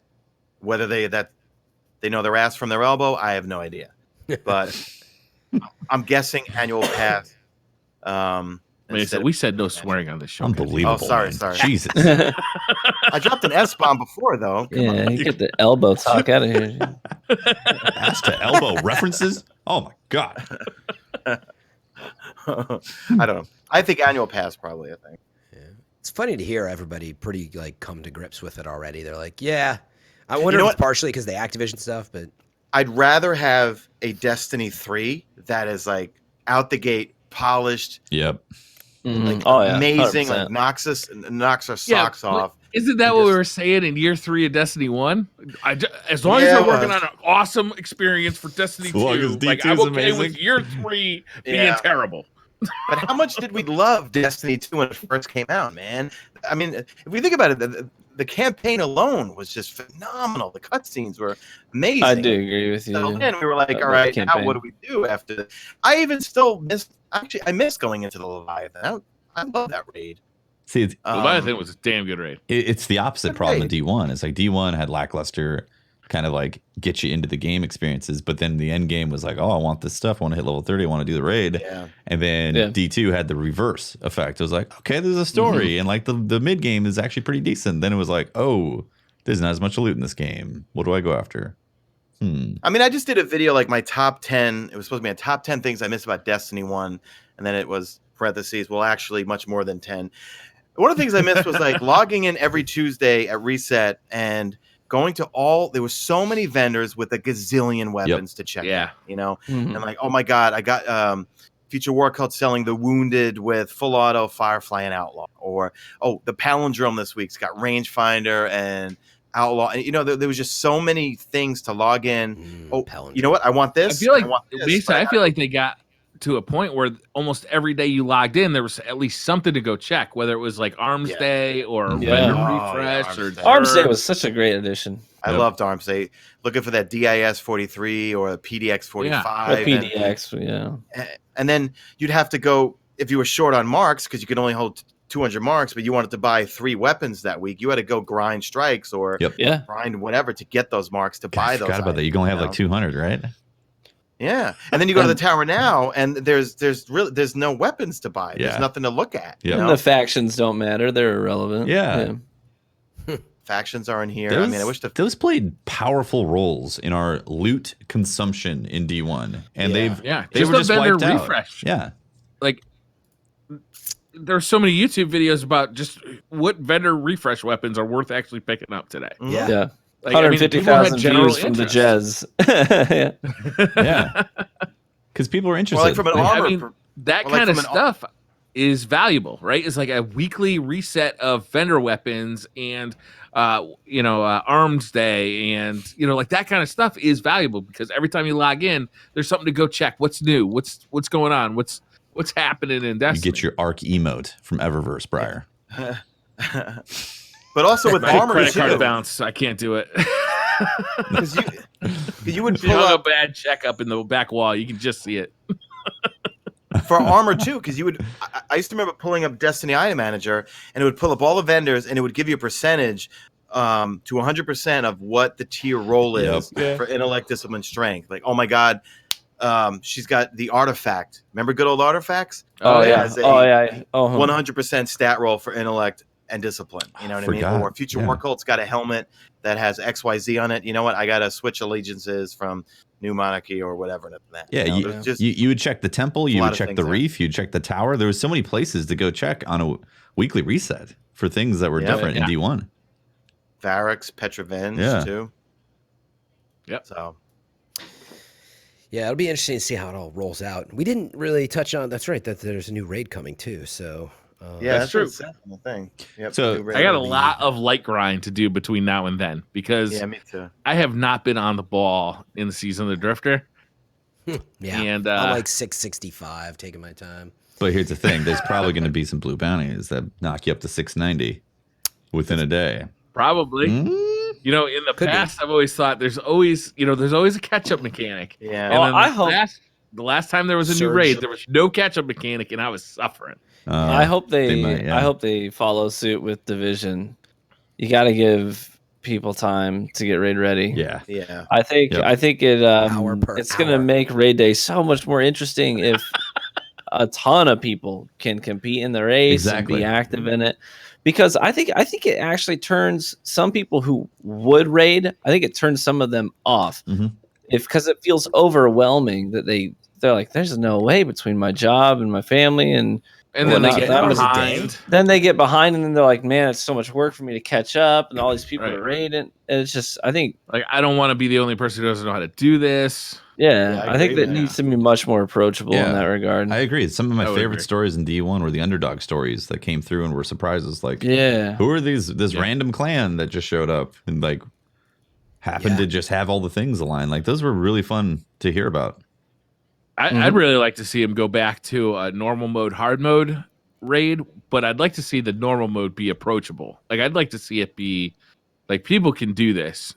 And then the hard mode is when you get like Dado streaming for 24 hours straight and finishing it in 24 hours and 2 minutes. Oh man, I don't know that it should ever come to that though. Like, it's just like, I joked about power per hour, and I know that testing games is not as easy as it seems, but like, that's where I'm like, genuinely, I don't understand why there's this rush to get to this power level within like a couple weeks or whatever, which is it's super fun for me. Like, I love it.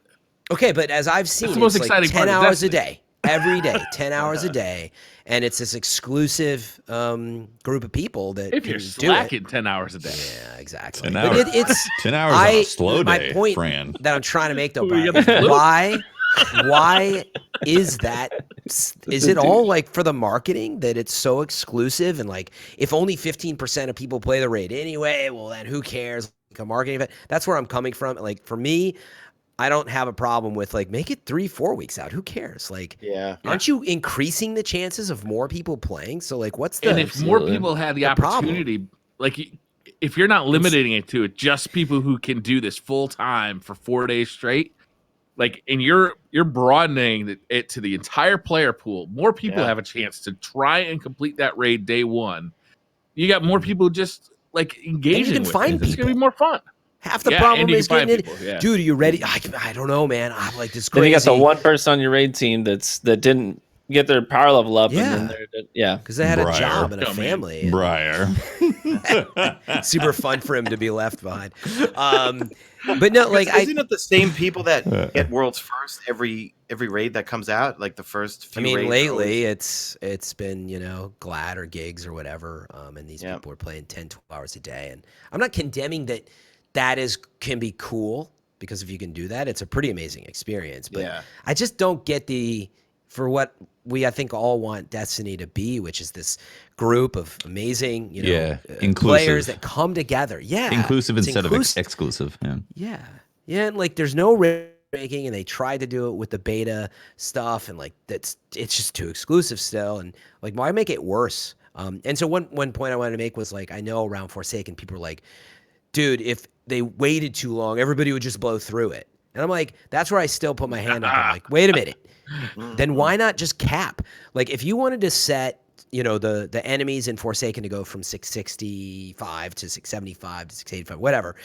If that is the intent, then literally cap engrams to just like, you can't go past it. And then it's not a worry of how far you'll take it. And, the worst side of it was I still truly believe that they never expected it to take frickin' 24 hours or 22 hours. No, they didn't. The bugs, the engram glitch, I suffered from the offering glitch, so I lost a huge piece of power, and a bunch of other little things all added up, and then it was just way too exclusive. So I just, for the next raid, and I know it's not going to be as big as Forsaken, I did the same thing with Scourge and the Forge stuff. So I left IGN and finally, it was taking a little bit of time, and I'm like, all right, it's grind week. I can do this. I can be part of the exclusive club that I was like sort of jealous of, really. And I was like, why does it have to be that way? So I'm like, let's do it. Oh, I really did not enjoy it. I ground out so much, and then you finally got to the raid, and I mean, I liked it a bit, but it was just asking way too much. Mm-hmm. That is my favorite part of Destiny.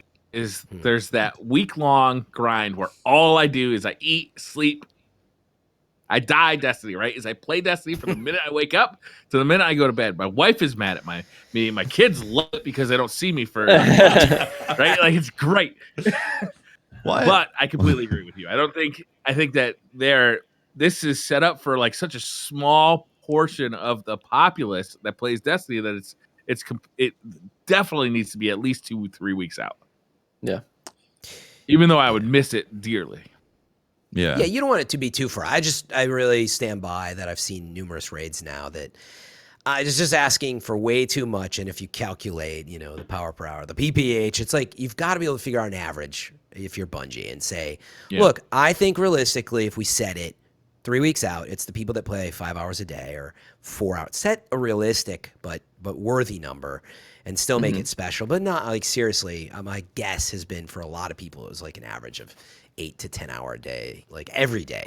Is easy. Way too much. And then capping engrams seems like a good idea. It's like just cap them until the raid starts. Yeah, exactly. Maybe in the raid you can level up a little bit more. Yeah, exactly. Because that's the cool part too. If you want to grind the 10 hours a day, be first to that number, then awesome for you too. But then hey, rest up, take a little bit of a break before we get into the raid. I also think a really well executed raid shouldn't all come down to your power level anyways. I think a really well executed raid should come down more to mechanics, executing mechanics well, and communication more than that's a really frustrating experience is when you're not able to, because this was my experience with the Last Wish, is we got as far as we could, and then it was all about power level at that point. It's like we know the mechanics, we're executing. I don't remember exactly what it was at, to be honest, but I know that at Swolgaroth, I was struggling, and it wasn't because I wasn't a good player. It was only because of power. That's a frustrating experience. I think raids need to come down to about executing mechanics, less about power. Yeah, and that's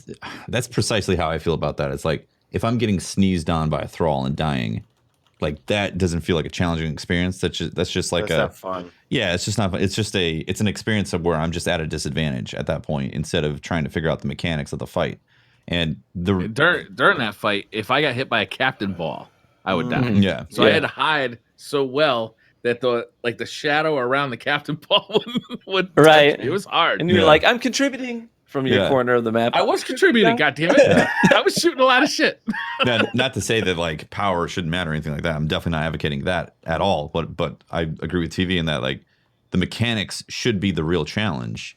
And Riven was for sure that along with the power level, but like it's really cool to see lots of people get engaged with that content because they feel like it is possible for them to beat it day one and get that experience. And it does feel like it's getting more and more exclusive to like if you're not a full-time streamer, well then you have to be in a situation where you can take time off from work and then like that the pool is getting smaller and smaller for people to really go after. What was the last raid of year one? What was that called? Rats with the Machine. The Wrath of the Machine. Oh, gosh. Oh, you mean for Destiny? I thought he did Destiny too. Yeah. Spire Stars. Spire. I feel like that was the first time where they really leaned into you got to grind your ass off to get like power level ready for that. And then it's been kind of that since. Yep. Yeah, I mean, Forsaken obviously really set the stage, but yeah, I'm with you, which is like mechanically, that's where I'm like, I know that it's not as simple as it sounds, but it's like cap you at, let's say you can get up to, I don't know if it was 660 and the recommended entry level was actually 660 and they know that you can get there. Well, cool. Then the first boss is that. And then as you move, plan that out. But also to what you were saying, like what I don't want to see is like, well, this team, they happen to get all the drops in the right places. So their level came up. And then I got duplicate arms 4 times in a row. I'm like, it was a pain for me. And like, do we really need that the first day of the raid, that RNG nature even that some people got lucky? I know some of the best teams, like frankly, they don't need that. They're good enough. But like, I know a lot of players are left feeling that way, and the frustration comes from that. And it's like, just make set a level and make it hard based on mechanics and timing. Not it is so difficult from the damage perspective. Yeah. But what are you guys' expectations for the raid though, in terms of looking at how it's played out from Forsaken to then Scourge? Man, it's a tough call because Scourge was amazing for what they did set wise, and like having Titanfall drop down, I was like, whoa, I wasn't expecting this at all. So I feel like anything's possible aside from the length of Last Wish.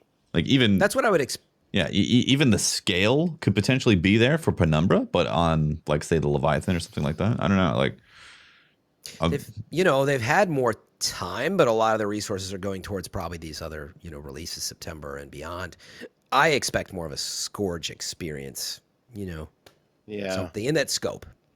Like I don't expect. I'd be happy with that. I mean, some of my favorite raids at this point are now raid layers, or Scourge like isn't called a raid lair, but. Like I really think they've nailed the raid layer, so they're fun. Yeah. So even if they do a shorter raid, I'm okay with that. Like Crota's End could be considered a raid layer, and that's my favorite raid. I love Crota's End. Yep. Love Crota's End. Yeah, my only disappointment with Crota's End was the bugginess of it when it first launched, and the length of it, because I was not used to the shorter length of raids at the time. Right. Yeah. We were already conditioned from VOG. I love the length of it. Because I was a fresh dad, and I was for me I was Destiny at the time, and we had our crew, and we're just casual guys. We'd come home from work, spend some time with the family, and then just hope and pray for a few hours of sleep after we raided. So once we got Crota down, it was good. We got to just shoot the breeze with each other, enjoy a couple of beers, get through it in 45 minutes to an hour together, unpack our days, and go to bed. And we felt like we accomplished something. I loved it. Yeah. Nice. Yeah, I don't feel like raids have to be so freaking long to judge them. I don't know. I personally don't know where that came from. Like, I feel like, what was it? Wrath of the Machine and Leviathan. What were they? The records? Were they sort of in between 3 to 6 hours? Wrath of the Machine was like the first clear. Wrath wasn't too long, I don't think. Right? Wrath was fast. But I mean, Wrath, it was like 3 hours, maybe 45 minutes. Yeah. Was it like? Like first clear was like 3 minutes. First clear 3 hours. Yeah. That's what I'm saying. 3 to 4 hours. I think Wrath somewhere in there too, 5 hours ish, and I think Leviathan. What was that record? It was somewhere in there, and then all of a sudden we jumped to 18 hours or what. I was like, that cannot be expected. How fast was Spire? Spire was slow, wasn't it? No, Spire was fast. I think Spire was fast, but like Scourge sort of went through that though. Like it ended. I don't know. Scourge ended up being pretty fast, right? Wasn't it about 3 to whatever? Gigs did it. Gigs team. Yeah. But me, I'm okay with that because it took me and my group because like I couldn't find a full team, especially with that DLC and everything. It took us, I forget, it was I remember we were at 200 and something place, which was we had a moment in time where things were going well, and then we just got stuck, and we had to take a break and eat dinner after 7 or 8 hours, and then next you getting the wife stare. Back, yeah, exactly. You're just like getting your family. She's got 2 kids, and she's just staring like, "I will kill you." You said you were going to be done. Oh, totally. And I had someone that dropped because they were like, "I didn't plan for this," and I was like, "Well, I didn't know that you didn't think it could take as many as 10 hours because now everybody got separated and that happened." So I feel like it'd be nice that if it's challenging, cool, but like a good 5 or 6 hour world record. And then for everybody, maybe it could take you 10 to 12 if it's tough, but like that's okay. But the thing though, Fran, is that it's tough to judge a raid based on first clear. It's more like the average clear of average players. If you're just going in, you're drinking beers, you're having fun, you're doing a raid. Like I think that's like the way to judge it. If a raid takes about an hour when you know the mechanics, I think that's a good length, right? Yeah. Mm-hmm. Yeah, like Taken King and what was the actual raid called? King's Fall. Yeah. King's Fall. I always felt that was that one was solid. I like that one because it was so based in bosses, and that was my favorite raid actually. I didn't like it. Didn't like it. Man. No, even at the beginning, did you not like it at first? Here's my problem with King's Fall. I love this, like the skybox. I think the whole environment, the tone of that raid is fantastic. But here's the thing that I hate. Every encounter was the same thing. Everybody stand here, get your sniper, shoot that thing. War Priest, stand here, shoot that thing with your sniper.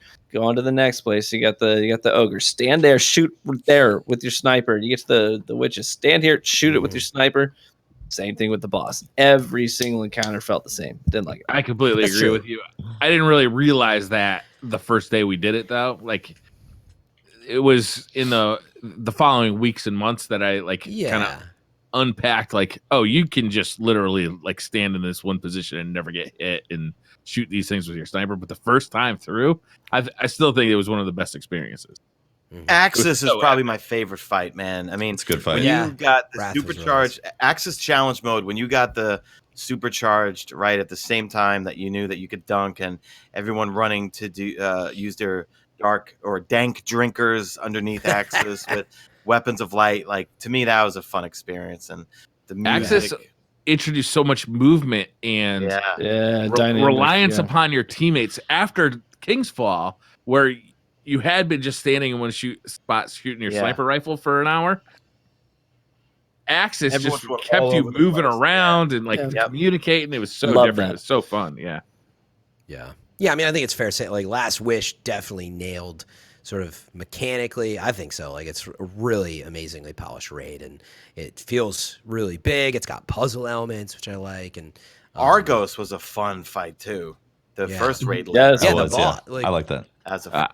I think that's still my favorite. Faves. Yeah. But see, his fight is one of the faves. But leading up to it, I was like, I like jumping around and stuff. I've always liked platforming and whatnot. But I felt it was a little unexpected, and I think that's why I was Taken King. I like shooting stuff, and I want that balance. And I feel like Wrath and certainly Last Wish did a pretty good job of that. So Last Wish had a lot of different things going on. Sometimes you were moving around a lot. Sometimes you were standing there shooting stuff. It felt like a bunch of cool mechanics and a lot to figure out too. Yeah. Reading glyphs, figuring out how to explain those glyphs to somebody in a location that's relative to them. I got to tell you, I also really love getting chased by a burning servitor on my oh my gosh, motorcycle. That's hilarious and fun. We were crying. We were laughing so hard because we did that blind. And when we got to that part, we were half of our raid team was in tears, laughing our butts off. Yeah. Scorch was pretty cool. Scorch is amazing. I love this raid talk, guys. I absolutely do. But there's something that we did not talk about at all. I know. And it's next week. I don't believe you. The spring event, Revelry. We got it. Yes. We got to at least mention it. Oh yeah. All right. And we did. Good job. We go. All right. That's a show, everybody. Thank you. Twitter questions? Oh yeah, that's right. We still got to do questions after this too. So it's funny. I was just thinking that too, Tapped. I was like, man, we got to talk. Yeah, about we're already Revelry. an hour. How Destiny Hour 40 in. everybody. We better talk about this. So I love how vibrant it's looking, man. Yeah. I like the visual style. I don't know about you guys if it's too much. It's like a spring event, right? Yep. I love taking advantage of the Infinite Forest too. I've always wished they would just utilize that space more. It's a space where anything goes. You could, because it's a fantasy land where you can create your own realities. Why not have a lot of that? Such a untapped potential there. I'm happy to see it them using that changes space. as you go from branch to branch. It's not the same exact thing every single time you go through. Mm-hmm. I'm just looking at it all over here right now. Yeah, I was gonna say, what's the summation of what the event is gonna be for those who don't know, or how would we put it? Well, spring event with, it looks like new armor, and there's going to be a new exotic, our first linear fusion rifle that's kinetic. It's all about breaking enemy shields and then making them more vulnerable to kinetic energy, to kinetic damage. Okay. And it looks like you'll be able to complete a bunch of bounties from Evil Levante to get some sort of classified material, meaning it's in the database, but classified. And then once you do all that, you'll eventually get the Arbalist from her. But Tower's going to get all dressed up. We're going to have to do the Verdant Forest. There's going to be these, what do they call them? Tonics or something. Okay, here we go. Yes. Revelry tonic. Revelry tonic. Okay, the Reveler's tonic is not the only way you'll increase your output. Where basically you'll get, like, I think you consume it and you get reduced cooldowns in your grenades abilities and your class abilities. And I think that's everywhere in the game. Yeah, you choose which one of those you want to apply the tonic to, as I understand. Oh, okay. So you can either go nades, you can go melee ability, or you can go class ability. And you're right, it applies everywhere except for private matches, if I remember. Okay. So that's the first thing that stuck out to me. And man, I'm curious what TV's going to say. It's like, you can just take tonic into the Crucible. Yeah. TV, what do you think of that? As I understand it. So my understanding is it's only for the duration of the event, right? These tonics will not... Yeah. 3 weeks, though. So 3 weeks of changing some... I think it's going to be in comp. Sandbox up. It's going to be interesting. It's going to be interesting. I didn't know either. I was like, I just said things will probably get weird, but I don't care that much. Like, I mean, I don't play as much as you, so I'm wondering if you're I mean, I don't play think it's a ton gonna of be like PvP. Mayhem. Yeah, I play a ton of PvP. I doubt it's not going to be like Mayhem, because the thing is, the supers, honestly, the supers are kind of running the Crucible right now. With every player getting 2 to 3 supers a match. Basically, the first 2 to 3 minutes of every match feels pretty good, and then it's nothing but supers for the rest of the match. So I don't think it's gonna really change that, So, but it'll be interesting. It will definitely change things. Grenades are pretty powerful right now. You got handheld supernovas. You got the new arc web. You got you got all kinds of some classes more so than others. But yeah. Yeah, go ahead. I was gonna say, so the description, like the official description is, when you first visit the tower, Evil Levante will grant you the Revelry tonic. Fill your tonic with Reveler's essence by killing bosses in the Verdant Forest or completing other activities. 3 different tonics will reduce the cooldown of your grenades, melee, and class ability. Choose which buff you prefer, and then let the sparks fly. The more pieces of inaugural Revelry or Vernal Growth armor you equip, the more potent the tonic will be. The powerful effect applies to every activity in the game except private matches. Revelers will even be more dangerous in the Crucible. The Reveler's tonic is not the only way you'll increase your output of space magic during this event. Everywhere in the game, orbs have a chance to be generated by precision kills. Best place to create a ton of orbs will be in the Verdant Forest, as that's where they will drop the most. I just don't see it really being a huge factor in PvP, though, because the people that are going to go to that degree to get all the armor, to get the best tonics, they will have sunk. These are the people who would love the PvE challenge and all that grind. You're not going to see a ton of, and the people that are going to use that stuff in PvP are probably the people who could, if we're being honest, they could probably use the extra help if really I'm not saying it's being mean. I'm not saying it's being mean. For real, yeah. If the best guns in the game right now are being wielded by the best players in the game, well, how do you even out the field? Well, then maybe these people can go into Crucible and have a little bit of fun. Good for them. For sure. That's what's point, interesting. Yeah. You got to grind. I don't know for how long, but I mean, I felt like doing what was the Halloween event called again? Festival of the Lost. Festival of the Lost. Like you did have to spend time in there, like get serious. So to your point, I don't think you're going to see a rampant amount of people. And even then, I also think with what you're getting at TV, I don't think some extra nades and a dodge ability or whatever is going to save you from really good players in the Crucible. I think it might give you just a little bit of an edge, and maybe for the really good players, hopefully it's just a little bit more fun, but they probably won't care to go through the grind to do it. So I probably not, but who knows? Smash cut to a week later, we're like, oh no. No, I don't think that's what will happen. I'm more like, I don't expect it to be game breaking at all. I think it's just for the fun of it, We can also get some other things too. So you can also turn in the Reveler's Essence you earn through activities to EVA in exchange for packages containing assorted rewards, including world drops, enhancement cores, and ornaments for the inaugural Revelry helmet. Mm-hmm. Each ornament will grow in size depending on how many pieces of inaugural Revelry or vernal growth armor you've equipped. Vernal growth. Yeah. Interesting. By the way, that one is what caught my attention and had me excited above all. Is I've been loving seeing reactive stuff in games, reactive emotes, reactive armor in Fortnite or whatever, skins. Like as an example, in Fortnite, when you get closer to the end game, when you get a certain amount of kills, you might have a reactive piece of armor that something starts like glowing. And I was like, okay, now they're doing a little bit of reactive. Like if you have a full set, the ornament reacts to what you've got equipped. I mean, it's like not real-time reactive really, but I would love to see reactive stuff like this. I sort of had said, like, what if you did 20 strikes for the week and there was a reactive something, that gave you purple particles or armor, but you spent like a ton. Yeah, you might want to see a doctor about that, Jeff. But like Discord you just spent freaked out right when you said that. Oh, did it? Why is my computer? What did we miss the purple particles? That's no, I heard that. It accelerated really fast and it was interesting.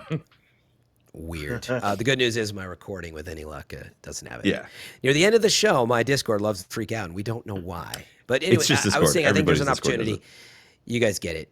Like reactive something, I think would be a cool addition. Like TV, if you play 100 matches at Crucible, it'd be cool to show it off. If whatever you. I love peacocking in games like this. Absolutely. Like we need more of it. Yeah. So it seems like that's like a taste of it. So maybe they're experimenting with that a little bit. But yeah, that's the thing I'm most excited about. Have you guys scrolled to the very bottom of that article? I know. I'm at it right now with the double drops or below that. The direct purchase bundles.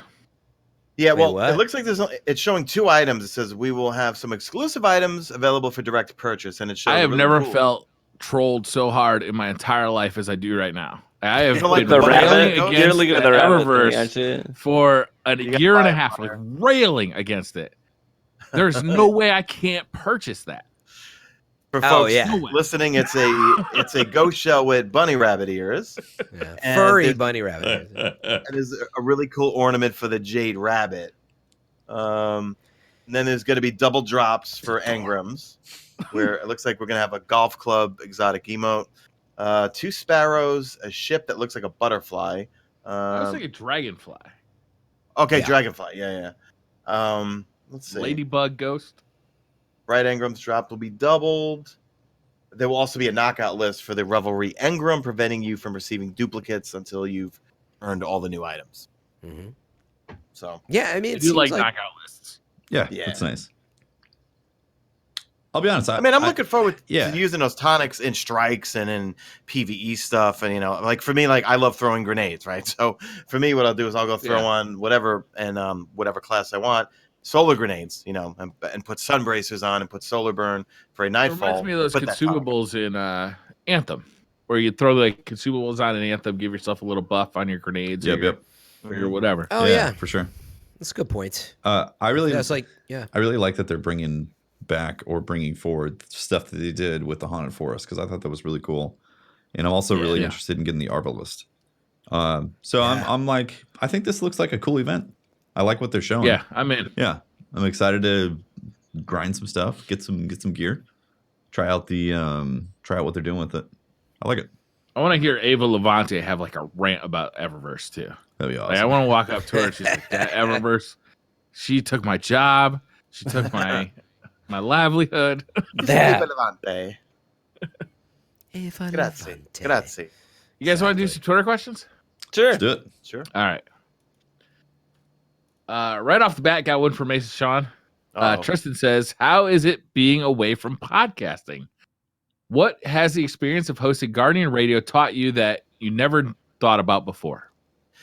Let's see. What has it been like? Well, it's nice because, my girlfriend, she's an RN at a hospital, and I always miss hanging out with her on Mondays because she always works that Monday, and I'd, pick her up Sunday night, not have time with her because she has to go to bed early. She has to wake up at 5, and now I get to spend my Monday nights with her, where she has to go back to Long Beach, and I have to start my work week and stuff. So it's been nice in terms of freeing up my Monday nights, and that I don't have to, be on early and, be up and then upload it to YouTube. Well, I mean, we'd stream it to YouTube anyway, but at the same time, I do miss it. But the flip side to that is most of the stuff we covered in the podcast that Monday night, I had already covered in my news videos over the past, few days leading up to it. So for me, it was kind of like regurgitating a lot of stuff. But I missed the most was reading and listening to the calls we would get or the emails and stuff, and then meeting all of them at GuardianCon and stuff, and that's why I'm looking forward to go to the GuardianCon and meeting, seeing again a whole bunch of people who, did listen to the show, and maybe it'll come back one day, but that's all in Mark's basketball.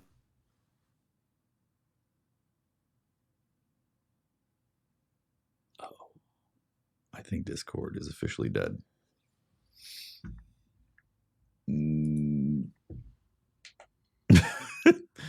Stand by, stream. Stand by.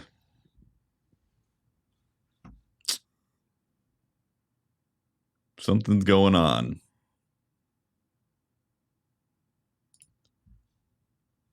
Hold on, guys.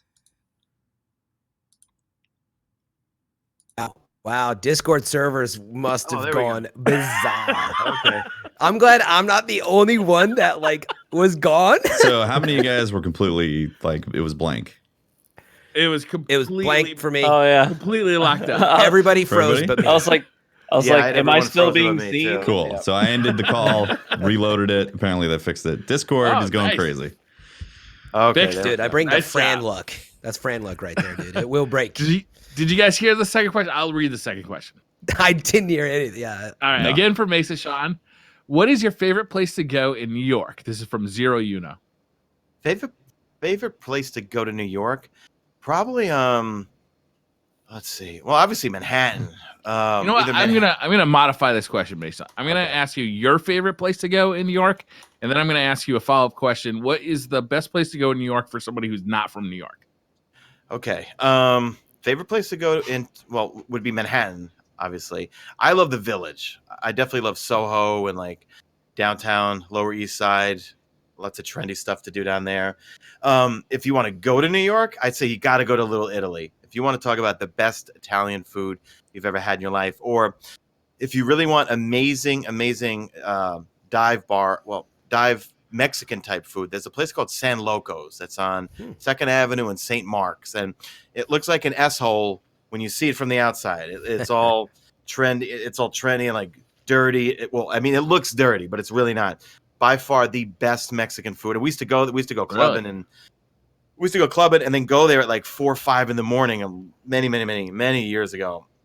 And for some reason, it's either the shredded chicken that they would use or the cheese that they would use. It's just amazing. And there was one on Avenue A in Alphabet City. There's one on 2nd Avenue in St. Mark's. And I think there's one somewhere in Midtown, I think. Dang, you got them a lot. Do you work for them? Yeah. Oh, no. Since the 90s, man. I'm old, man. We were going there in we talking 90s. Tacos or burritos or enchiladas? It doesn't matter. I would recommend the enchilada. Tacos, enchiladas, burritos, all that sort of stuff. Really. But the enchiladas, that's your. My favorite is the enchilada. Yeah. Were you born in New York, Mesa? Yeah. I was born in Queens. I lived in Manhattan for a number of years. Then I lived in St. Louis for a number of years, and then I moved back to New York.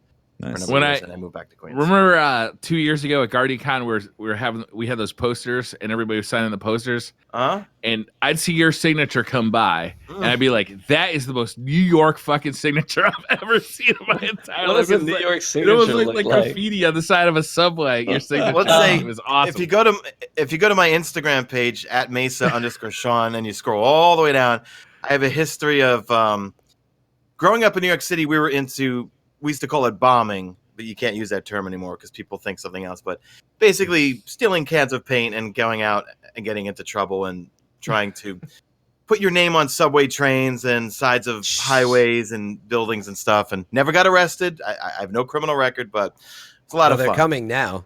No, they're not. Well, there's no proof. There's just big blockbuster. It just says MesaSean on the side. No, it says Sean because they'll never catch me.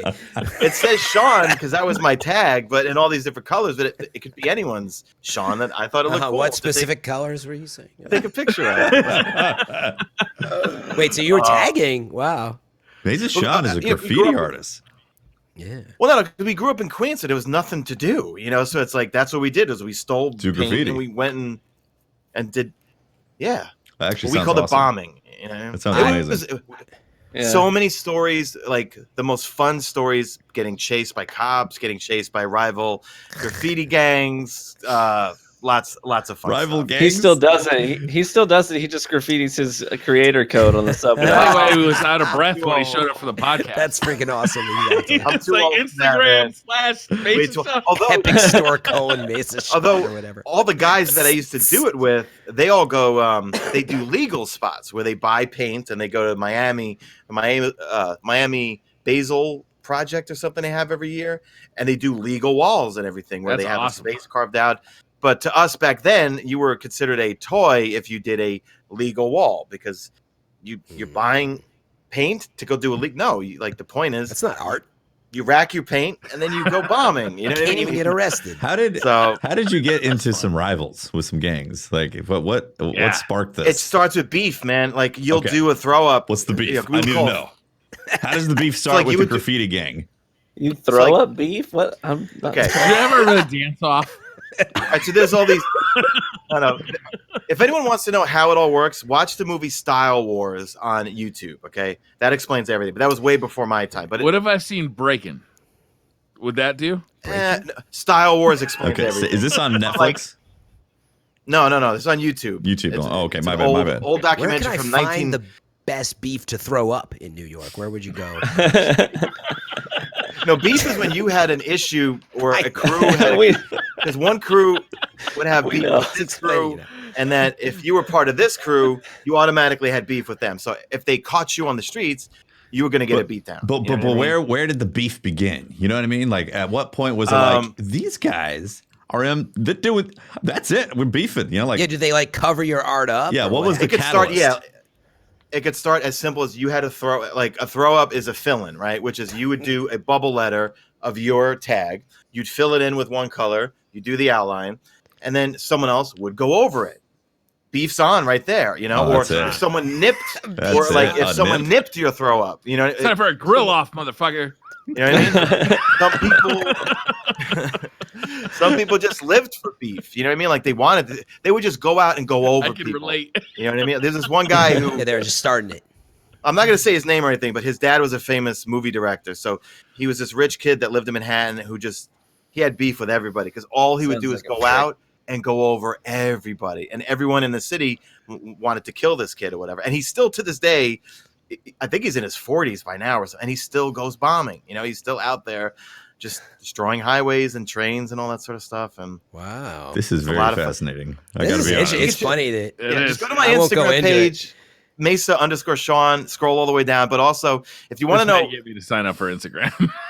watch the movie Style Wars on YouTube. It's an old movie from 1984 or 82, way before my time that I got into it. But it explains how the whole thing works because I came into it after the whole subway train movement, whereas a bunch of my peers who I went with, they always used to do subway trains. You know what I mean? Now they all like sell canvases. They have art stores.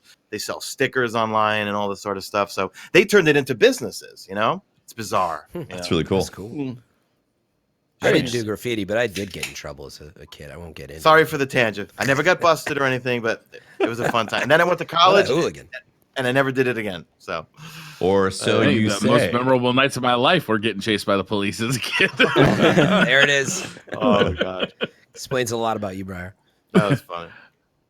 Wayne says, now that you can change your PSN name, what would you consider changing it to? I already came up with it. It's X, capital X, X, underscore, bong rips for life. Bong rips for life, and there's a 0, there's a 1, there's a, it's, I have it all figured out on there, That's why in life. Also, there was a discussion about how, you have to have a 420 in there. I'm sorry, no, because it says bong rips for life. For life is inclusive of the 420 experience. So I'm sorry. It'd be redundant. Yeah, it's redundant. I think if you're really gonna actually change your name to Pong Rips for Life, you're gonna put the 420 in there.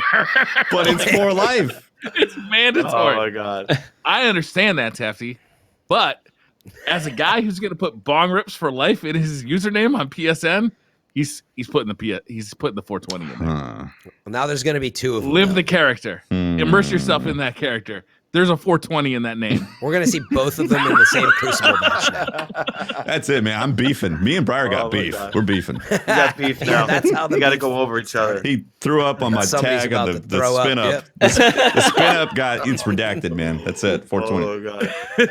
That's funny. I'm lucky. I've had FM3 forever. That's Yeah, I got lucky too. I've fortunate. had Briar Rabbit forever. No changes needed. I got mine.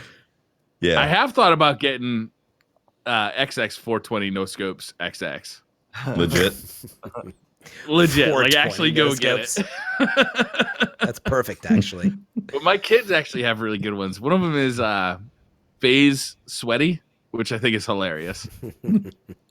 And one of them is fuck, I forgot it. Darth Puddin.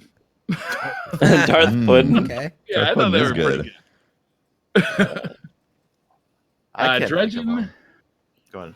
Fire says, Season of Opulence invites us to take part in Trials of Opulence, a 3v3 game mode as a replacement for Trials. Black Armory was a PvE update. Season of the Drifter was a Gambit update.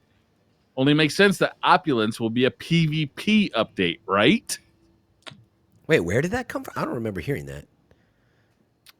That was If confirmed. you're holding out hope that Trials of Opulence is going to be a PvP update, I think you're You're gonna setting be yourself up for disappointed. disappointment. I would tell you this. It's no secret that Bungie has done a number of smaller summit events where they invite a number of community members to come out and to experience content early and provide some early feedback. Season of Opulence, they recently had a small summit and they invited a number of people out there. Look at the people who were invited out to give feedback on Season of Opulence and let that inform whether or not you think this is going to be PvP oriented or not. That's a real good point. Yeah. Yep. Point T-Von. Yeah, I don't see it as that. And plus, like, this is the one that includes the 6 player. Oh, is that what they're speculating it is? It's because it's 6 player. Because I was each reading season, it the other way. It was each season was like focused on a particular type of activity, and PvP has been left out. And well, that's just kind of what's been happening lately. Yeah, I see. Yeah, no, it's funny. I just don't see them exclusively intending to do that. You know, I don't feel like PvP was completely left out. You know, like because to me, Prime is rooted in it. Gambit Prime, you know, and like I feel like that for what the season is about, like the armor you earn is like a PvP overall focused reward. It's not like, you know, it's not like you use that in Reckoning. But yeah, when I read the whole 6 player match made activity, I don't know. I guess I just assumed that it was another Gambit-esque something. You know, isn't it actually labeled as a PvE activity? Didn't they literally? Probably is somewhere. I'm looking at the roadmap, which I finally found. I'm pretty sure they worded it as PvE activity. Yeah, and what made it interesting was that the only other 6-man PvE activity has been the raids. So it's like, oh, something else? That's fascinating. And yet, when Do you guys Do you guys think we're ever going to get more PvP maps and new strikes? Because I feel like at this point's life cycle, shouldn't we have more PvP maps and more strikes? Yes, we absolutely should. And if we haven't gotten it by now, then I don't think it's happening. But 100%, I'm like surprised at at least 1 or 2 PvP maps. Like, I feel like that's like a minimum right there. But no strikes. That's also. what That's exactly what I was confused about with the season pass. Again, I don't think that it's not worth, you know, the price of entry. But when I heard about it, I was like, oh yeah, they're gonna like do away with the focus on some story and all that, and like just give me like a new strike and maybe a new PvP map and like some other stuff. And I was fine with that. And then when none of it really came, so, you know, obviously there's been other stuff. We did get the raid with Scourge, but anyway, I feel like hopefully that's how next season goes. Yeah, so I'd just be happy to throw another strike in the rotation. Yeah, the other thing is the dungeon too. Like the dungeon was amazing in Forsaken, and then I expected at least maybe one more that they were going to bring out throughout the year. And I feel like this season was the season to do that since there was no raid. But there's a raid coming in Penumbra. I don't really think there's going to be a dungeon in Penumbra because of that, because there's a raid. Right. So it's a little, yeah. Do you think we're going to get another destination being the Dreadnought again in September based on the ending cutscene? And we're going to face Savathun? Because how are they going to do that with an annual pass if it's just... I hope not, Mesa. You don't want to go back to the Dreadnought? No, I don't want to go back to Dreadnought. I want the new Dorito ship, and I want that to be Destiny 3 at this point. Like, I want a full 100% big content. Yeah. You know, I don't want like a seasonal pass Savathun on the Dreadnought. I flew back in there last week to get those clips for that top 10 thing, and man, the music, that's like the Darth Vader theme that just sticks in my head. Like, I think of Oryx when I hear that. And landing on the Dreadnought and walking around and just hearing all the creepy sounds of the worms crawling around. And I found some random, this is last week, literally, and we started doing Court of Oryx. I'm like, man, Dreadnought was one of the weirdest and coolest destinations, you know? Yeah. It was cool. No sparrows. You had to walk. There were plenty of puzzles and hidden secrets around. Really cool space. Yeah, I mean, Dreaming City is pretty awesome, though. Oh, it's amazing. Awesome. Yeah, totally. It's absolutely beautiful. Yeah. I wouldn't mind them bringing back some stuff though. If we have to wait till 2021, maybe 2022 for like a legit polished Destiny 3, then I wouldn't mind them bringing back some older locations back into the rotation, and instead of relying so heavily on story progression and lore, like let's just have some stuff come back that they could easily put in the game, assuming that's easy, because it's probably not, and it's probably extremely expensive for them to bring back the Dreadnought. But let's just say in a fantasy world it was easy, then I think it would be cool for them to bring back some of that stuff to have to pass us over, pass the time with. Yeah, it's like, just give us Destiny Classic for the next 2 years. Easy, right? You know what? I'd be fine with that. Like, oddly, I don't think that's going to sell, you know, the numbers into the amount of people they want. But it's funny, as players, I think I'd be like, wait, I get Trials back. You're going to give me the old metas back, and who knows? Like, what if they revamped all the old raids come back for Destiny 2? Wrath of the Machine, King's Fall. No, I'm just kidding. That's it. It's sitting there.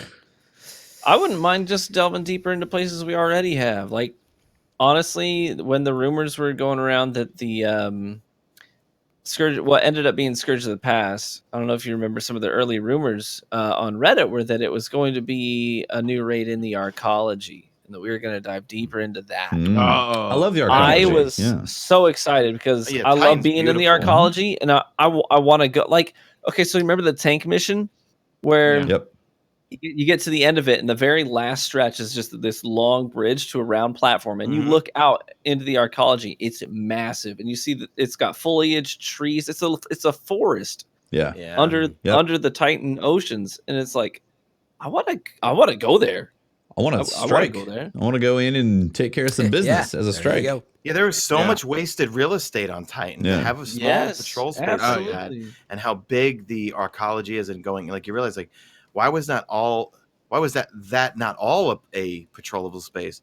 I'm wondering if they're going to turn, you know, because like the more that I look at Penumbra, are they going to turn the Leviathan into one big patrol space? Oh, yeah. Because it's big enough. That's interesting. They could do that. Would be dope. That would be. Yeah. That would be slamming, I think, you know? I would enjoy that tremendously, because you could definitely do that with all the underground there is. Yeah, the underground rooms. You've got the Castellum. You've got there's so many different rooms in there, you know? Yeah, that would be cool. I like that idea a lot. Chris Cantillano says, "What's up, y'all? Just wanted to ask if I have 2 nephews that want to become content creators for games like Fortnite and Apex.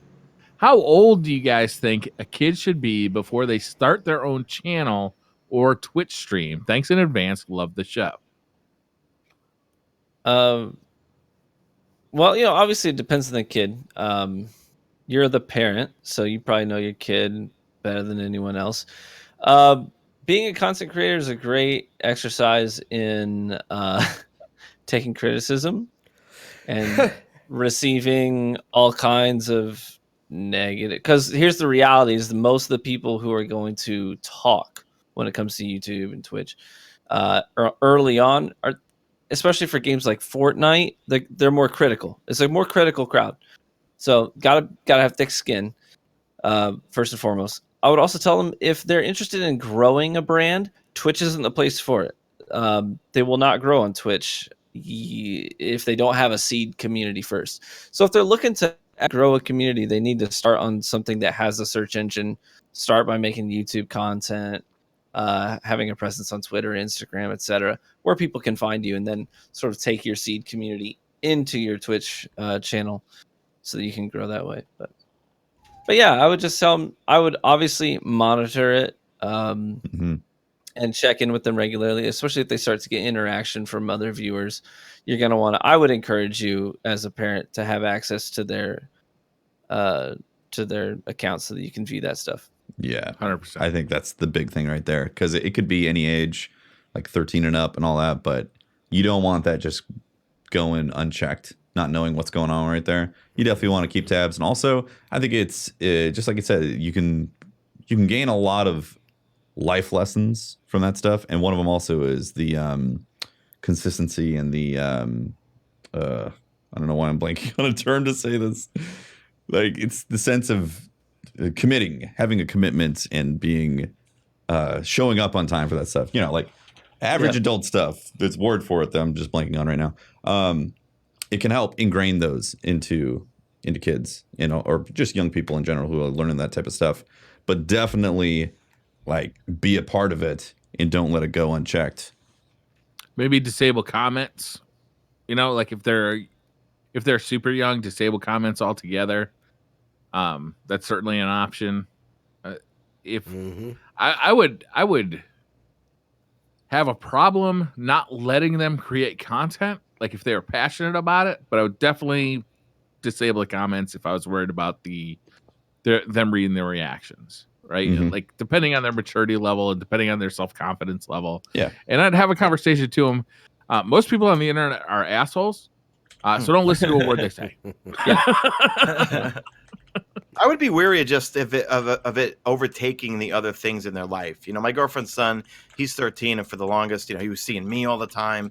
I want to be like MesaSean, so he was streaming on YouTube and making YouTube videos, and it was taken away from his grades in his school. And it's not a priority at his age. You know what I mean? So I think it all depends on age and how much it consumes them. Is it a hobby? Are you trying to turn it into something? Let them see how passionate they are, but I think more importantly, just keep it in check to make sure that it's not going to take away from anything school related or what they need to do with regards to their homework and things like that. Because we were watching them just not want to do anything else but play Fortnite all day long and stream it all night long, or GTA or something like that. So it doesn't necessarily have to be a content creator. Like, just kids will get single like a focus on a single thing to the detriment of all other things. Yes. Yeah. Totally. Yeah. Adults will do that too, though. I mean, like, anybody can do that. Yeah, moderation, I think you guys said it best, was the key. And moderation. You're allowed to have hobbies, but just moderate them, be a parent until, frankly, they're 18, and hopefully they can make their own decision. But yeah, like, I think start there, treat it as a hobby, and I think learning production and just talking to people, and there's a lot of like valuable skills, but don't do it unmonitored. Like, maybe it's only an hour on Saturday, and set the goal too. Ask them, what is the goal? Why are you doing this? And if it's like, if the only answer they have is to be cool, like, that's probably, I want to make $1 million. Yeah, it could also be like, cool. How you can do it? It could also be a really fun thing to do together. Because of the some of the things that you have to do. I mean, just some of the basics, like when it comes to video editing, trimming, slow-mos, still frames, etc., and then making thumbnails. Some of those things, they're kind of difficult at times and a little intricate. That could be a fun thing to do together, learning new skills together with your kid. I used to do a series called Shard It or Keep It on YouTube. Oh, yeah. And during the summer when my kids were off for the summer, I used to make them count the votes. Awesome. Yeah, there were like 1,000 votes. And they'd have to count them out of the YouTube count. Yeah, it's funny. I've been watching You're horrible. You're horrible. I know. Briar the dad. I was gonna say, man, I've been watching a lot of Jablinski games, Jack Black, if you guys checked him out. But I keep wondering if it's been primarily to do something with his son, and it seems like maybe. Like, there you go. Like he does it once a week on Fridays. No video games. Granted, yeah, exactly. He's played some finally, but and he has a lot of resources, I'm sure, with somebody editing it. But still, like you can see, there seems to be really bonding with his children in that, and like I do see that's a really good point. Could be a ton of value in it. Yeah. It's a great way to learn video editing too. Oh, yeah. Because you have all the footage you could possibly use. So to learn video editing using video game footage, it's actually a really good way to learn editing. Yeah. Yep. It really is. Don't have to shoot anything. Takarito says, Mesa, are you down for Ferrari Friday? I saw that on Twitter. What is Ferrari Friday? If you have to ask, you're not invited. I literally. Now we got beef, man. We're beefing. No, Friday? I don't know what it is. Look, Mesa, life tip. If somebody says, are you down for Ferrari Friday? You say yes. I say yes. Okay. What if it means he's got to buy a Ferrari, though? This is the guy that just admitted to making his kids tally votes in the YouTube comment section. I'm not sure you want to jump too quickly to taking his life. What is Ferrari Friday? Everybody comes to my house and races Ferraris. I do. Okay. No, seriously. I have an Escalade, but I don't have No, I provide the Ferrari. Oh, okay. Yeah. I'm there. Consider it. Yeah. Done. Done and done. What color Ferrari would you like? Black. Good choice. It's a little different from the standard Ferrari red. I like it. Yeah. True Vanguard, what color Ferrari? I prefer mine to be multicolored. Rainbow. Yeah. Well, like rainbow burn. Just go a full tie-dye. Yeah. Oh, like those old Beetles that had like a different color body color for every panel they had. I want it to change colors depending on what angle you're looking at it. Oh, like that chameleon color? Like, have you ever seen that? They actually have that color. Yeah, they do. That is a cool color. Fran, what color Ferrari? Man, I was just thinking about it. Yeah, I'm gonna have to go white, but with like an accent of like something, maybe red, like mostly white, but with an accent stripe, or I don't know.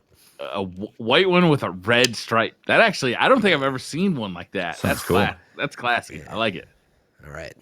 Cool. Dude, I'm gonna go to the Ferrari dealership tomorrow. #Ferrari Friday, and I'm gonna stand next to a Ferrari and take a photo. Got to gear up. Yeah, it's just gonna be me, like in like a jumpsuit. Send Briar the receipts. Yes, you get a white jumpsuit suit. Yes, with just one stripe down the left side. Yep. And a hashtag, and I'm not gonna no context either. Just #Ferrari Friday. Because apparently that's what this is about. I've got a great picture of my grandmother actually from the 60s standing next to her blue Camaro with a matching jumpsuit.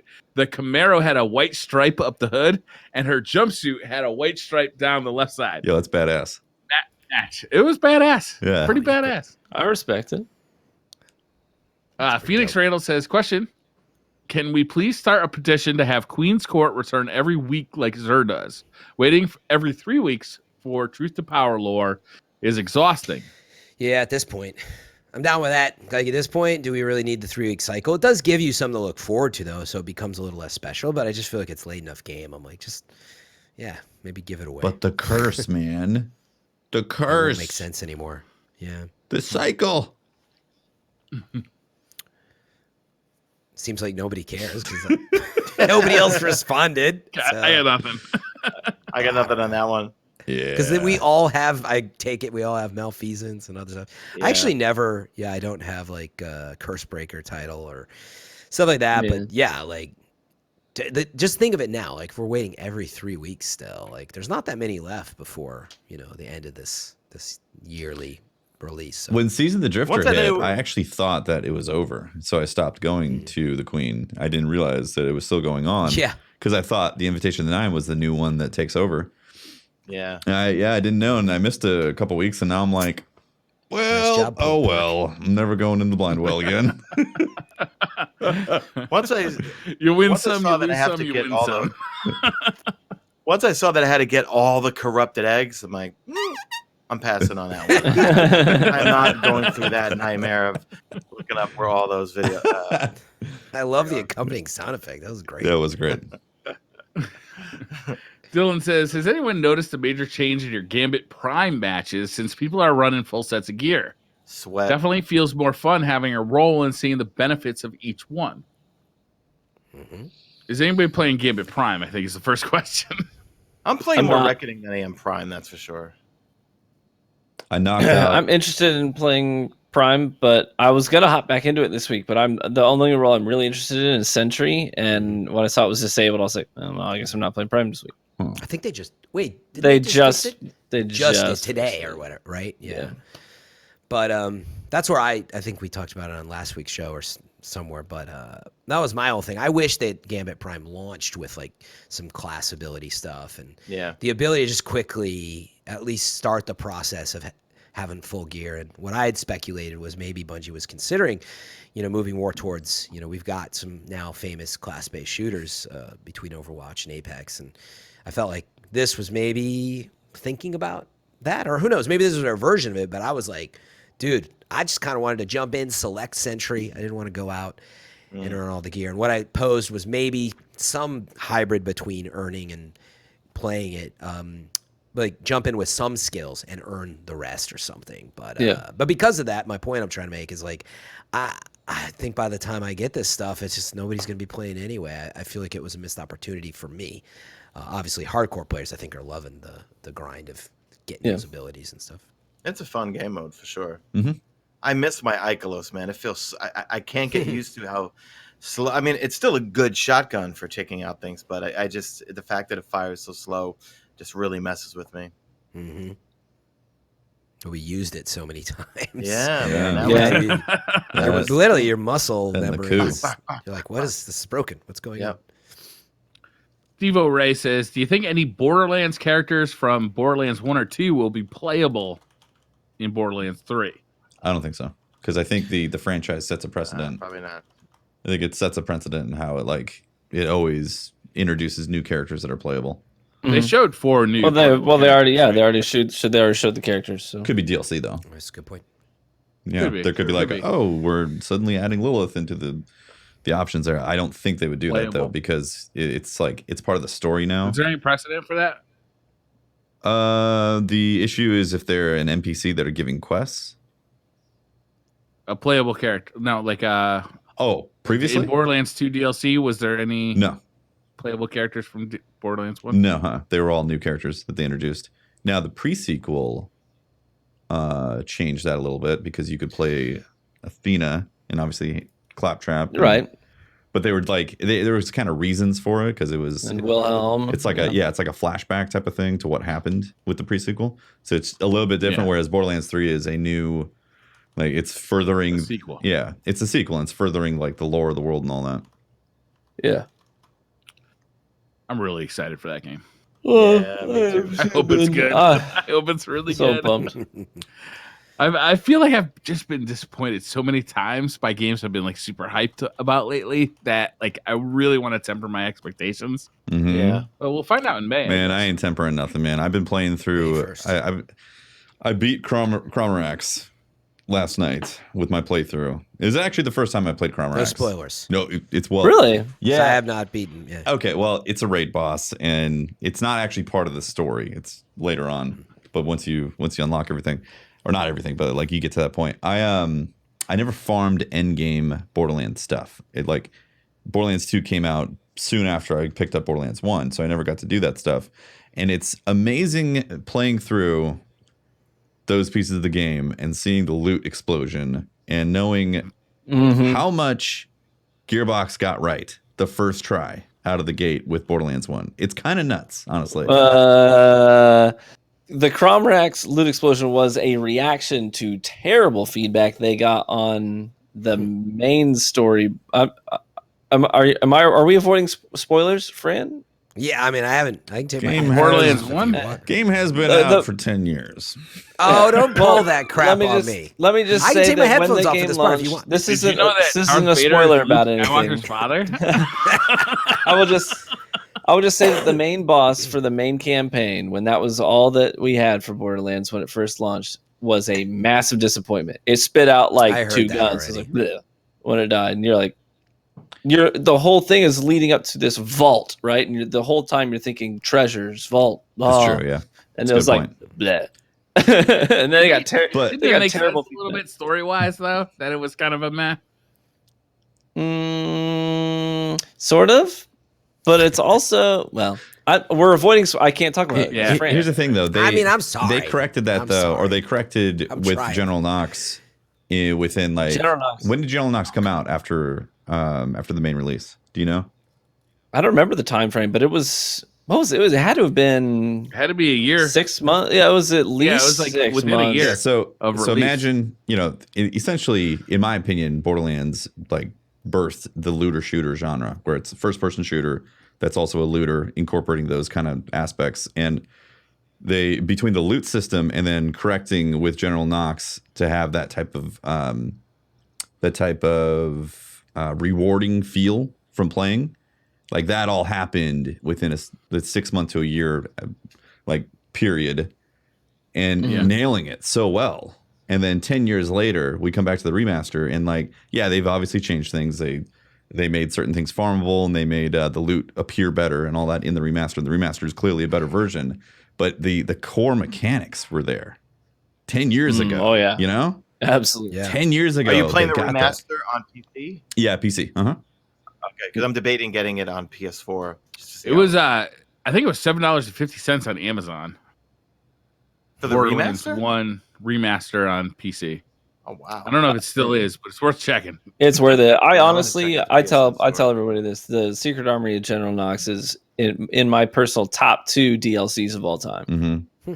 That is one intense loot bong. Knocks you out cold. I can't wait to get there. Yeah, I have, whatever, a little less than 5 months or something. Don't skip any dialogue when you get to General Knox. Yeah, the When writing. you get to that DLC, you listen to everything, and you will laugh your butt off. And wait, Knox is in 2? No, General Knox is a DLC That's that's what? in 1.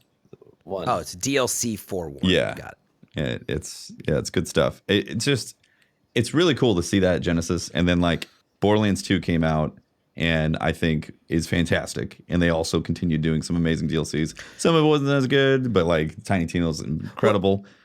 Also, Yeah, So wait, with the Borderlands remaster, Game of the Year edition, it's all included in that, Yes. I'm sure, Yes. right? All the DLC. DLC is in I don't have to worry about DLC. It's just No. correct. Yeah, it's The great. Game of the Year edition is the upgraded remastered version. that's right? the one that Yeah. just Correct. came out. Yeah. Yeah, and if Okay, you yeah, already yeah, so owned it's it, 29 Yeah, it's super confusing, isn't it? It is. That's the joke, but that's the joke of it, right? It's the Game of the Year, and it's like 10 years old. if you owned it on PC, then you get an update which is called Game of the Year Enhanced, which you download and gives you all these nice upgrades on PC that makes it way more user friendly to play on the PC. Yeah, it looks way better. Too. Yeah. So it's very exciting to see Borderlands 3 coming in September with knowing that like history behind it and what they've done. I'm looking forward to. September 13th, I think.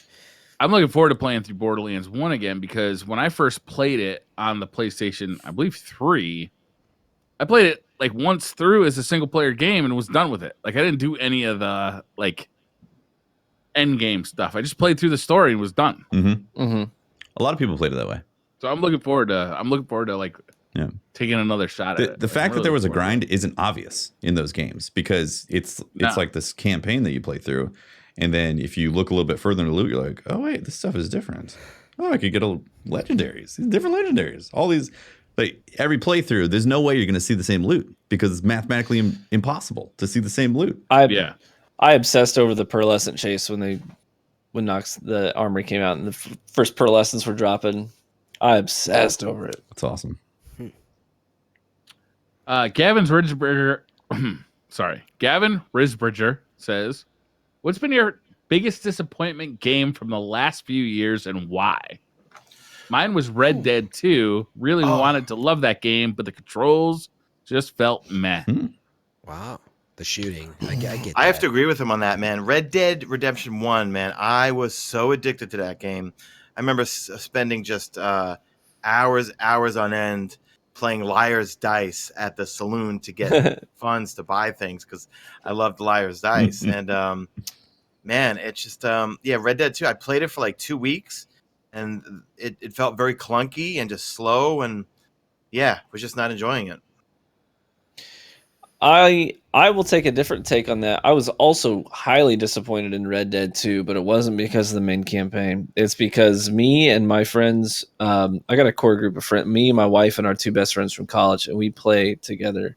We played tons of Red Dead Redemption together, played tons of GTA Online together. And so for us, we were highly anticipating Red Dead 2, thinking that they advertised this online experience. And we were thinking, with all the production time they've had for this game, our expectations were so high for what the PvP Everything that element was was. GTA 5. Yeah, we thought we were going to go into that and we were going to be a posse and just completely wreak havoc on that world and enjoy it. And there was nothing to do. It was an empty world for PvP or not necessarily PvP, but online. Yeah, the online thing. It was terrible. It was a huge disappointment. Yeah, it's interesting. I have a tough time pinpointing games that leave a bad taste in my mouth because I usually forget about them and I move on. Yeah, because like I'm not gonna. Same problem. I need to look at like a list. Yeah, I'm not gonna harbor angry feelings about a game. That's so like you, though, Taft. You know what I mean? You're beefing with a game. Most disappointing game of the year, Tefty.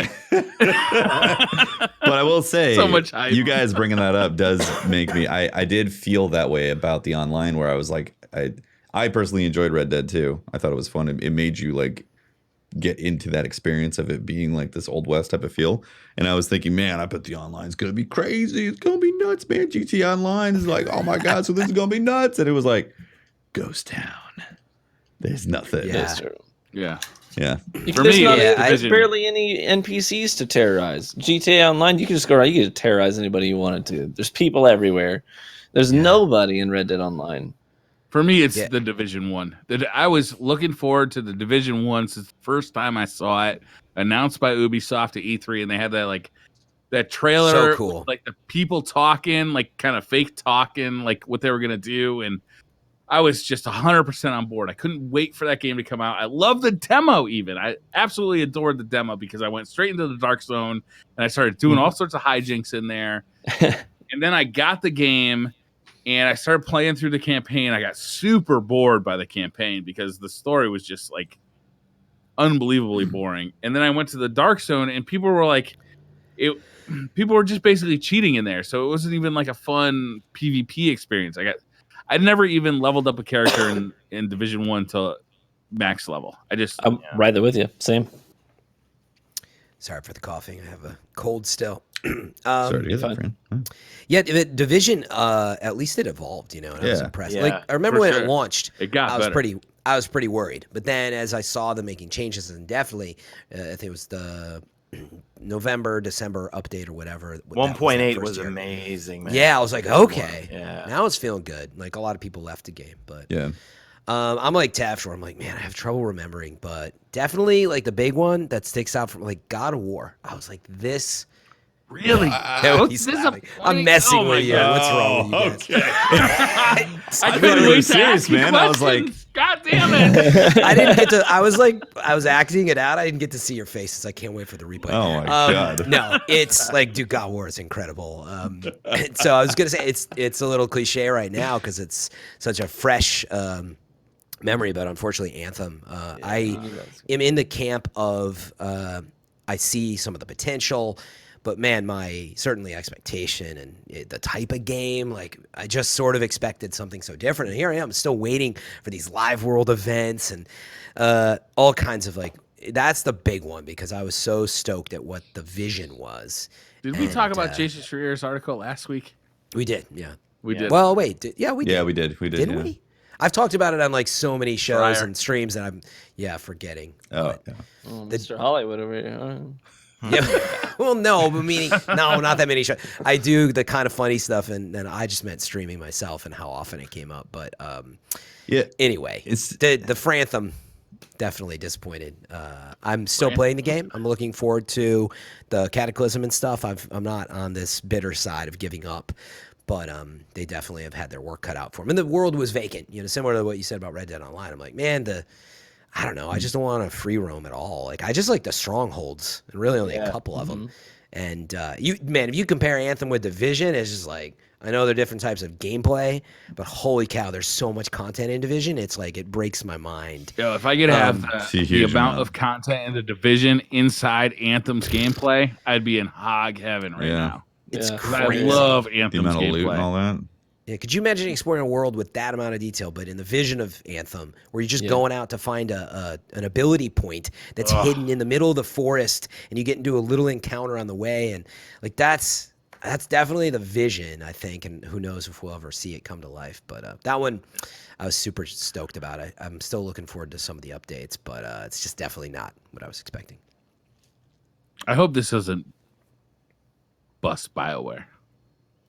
Not that. Do you even think that BioWare is BioWare anymore? Like, I'm still holding out for BioWare that everybody loved was like the two doctors, right? And they left years ago. Oh yeah, Ray and Greg? Nah, yeah. I feel like yes, that definitely when you lose leaders like that, things change, and with EA things have changed. The heart of it, I think, is still somewhere in there, but they're just bigger and it's hard to scale. And so yeah, I mean, I feel like sure, if you're comparing it with 10 years ago, no, it's not the same BioWare, but I still think the heart of it's there. I still sort of see it in the game, but you got Austin sharing in part of the game, and you've got Edmonton, and then you've also got was it Toronto? Where was the other? And they're fighting.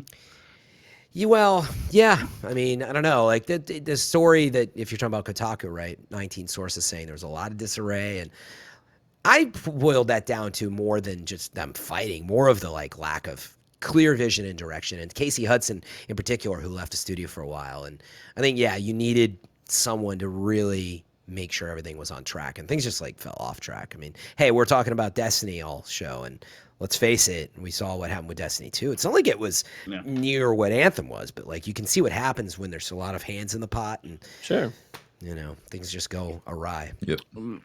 Yeah. So I think meaning I'm still hopeful. I think BioWare, they still got it at the core.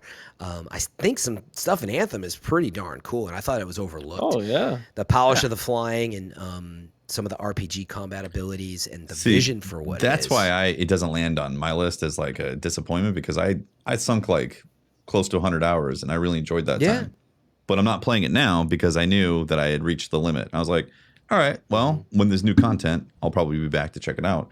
But like the time that I had, even though the game was technically broken in so many spots and it had such an unbelievably tough development, I had a great time playing it. The combat's super fun. It's a fun game at its core, man. Yeah. The flying, the shooting. Feels 100% like Destiny 1 to me. Yeah, exactly. Destiny 1 had all kinds of flaws and people bagged on it hard. And I'm like, this is fun, man. I like playing video games. It feels good to shoot stuff in this game. Yeah, I'm more on. I hope that all the negativity doesn't turn them away from this IP they invested a lot in, and even if it didn't get all the vision and direction done this time, I hope they're willing to maybe overcome that in the long run. Because I'd hate to see them start over. There was, again, the base ideas they had in there. They're there. Like hopefully when this Cataclysm comes, but we're gonna see this live world event still. Cataclysm.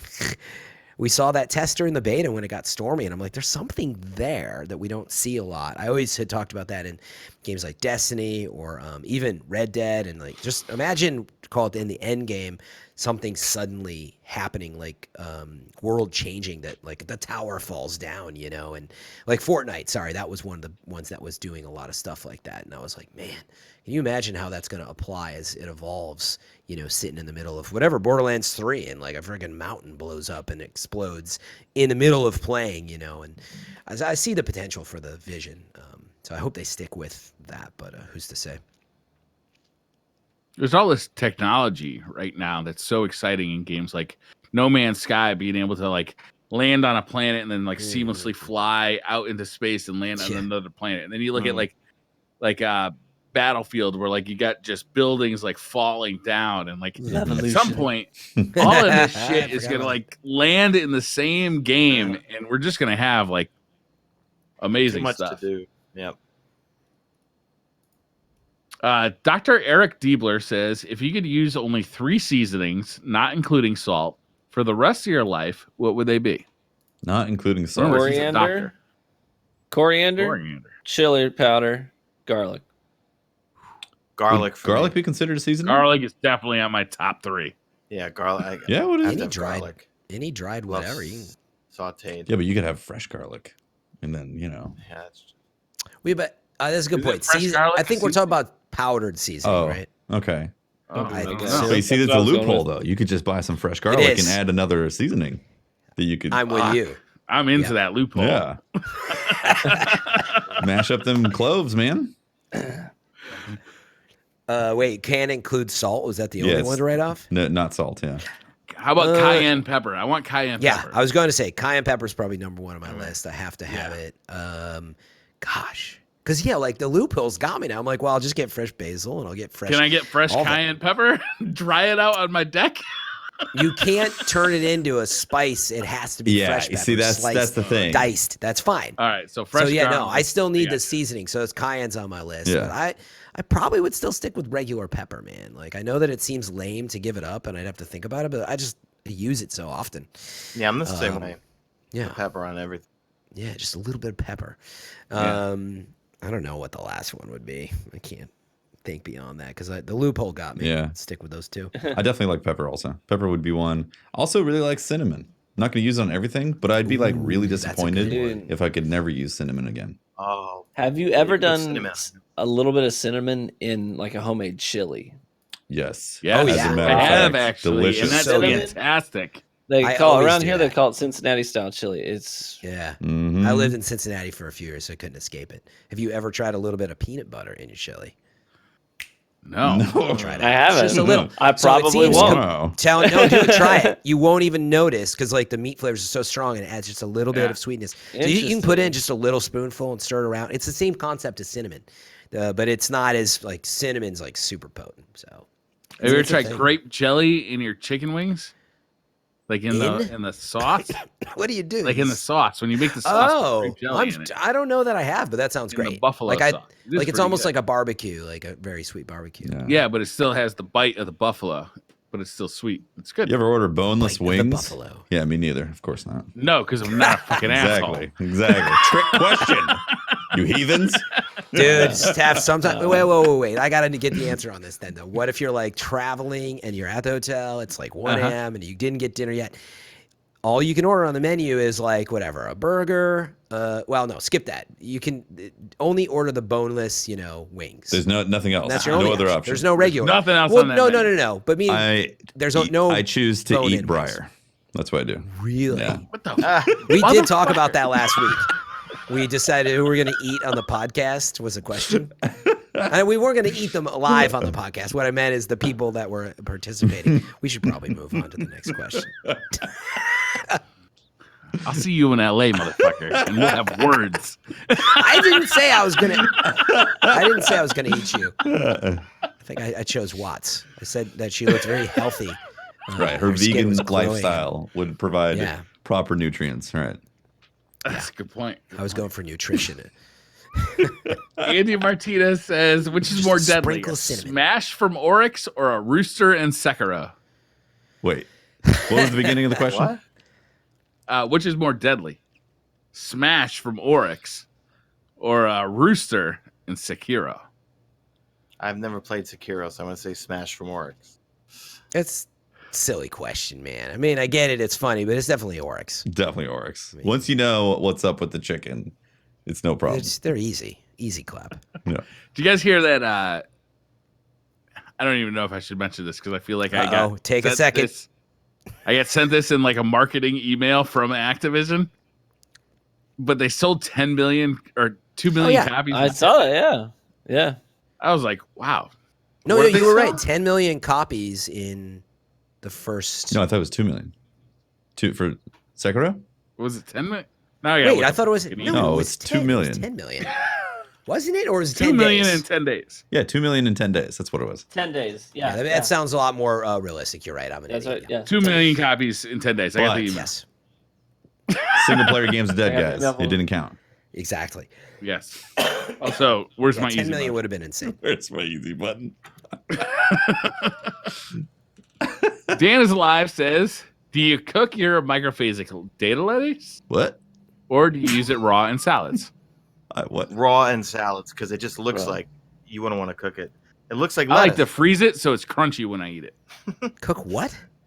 Microphasic data lettuce. Data lettuce. Oh, The stuff you get from Nest. Yeah, it's like, wait for it, wait for it, he'll microphasic get it. data. It's the way you said it, I man. thought it was Data data lattice. lattice. They Yeah. say, we call it data, Data lettuce. lettuce. Oh, okay. Yeah, data lettuce. Got it. Okay. Dreadnought says, The dreadnought. all right, you go to a fast food drive-thru. Say something you or your sex partner would say during sex at the drive-thru window. Wait, you're having it like in the car? And something you'd say. Something you would say to your sex partner, but you have to say it to the drive-thru person. Extra bacon. Burger me.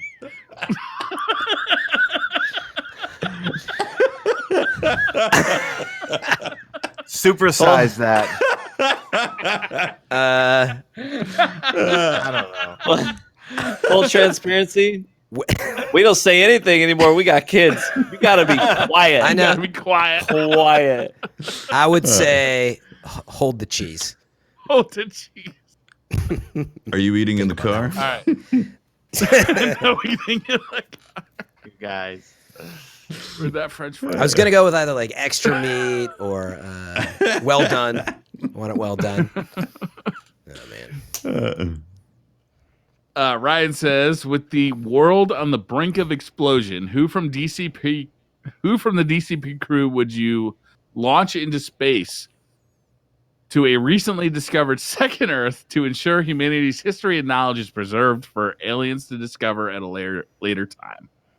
Well, clearly Holtzman, obviously. Yeah, it's Holtzman, yeah. without a doubt. He needs to spread the knowledge of the Crawdad.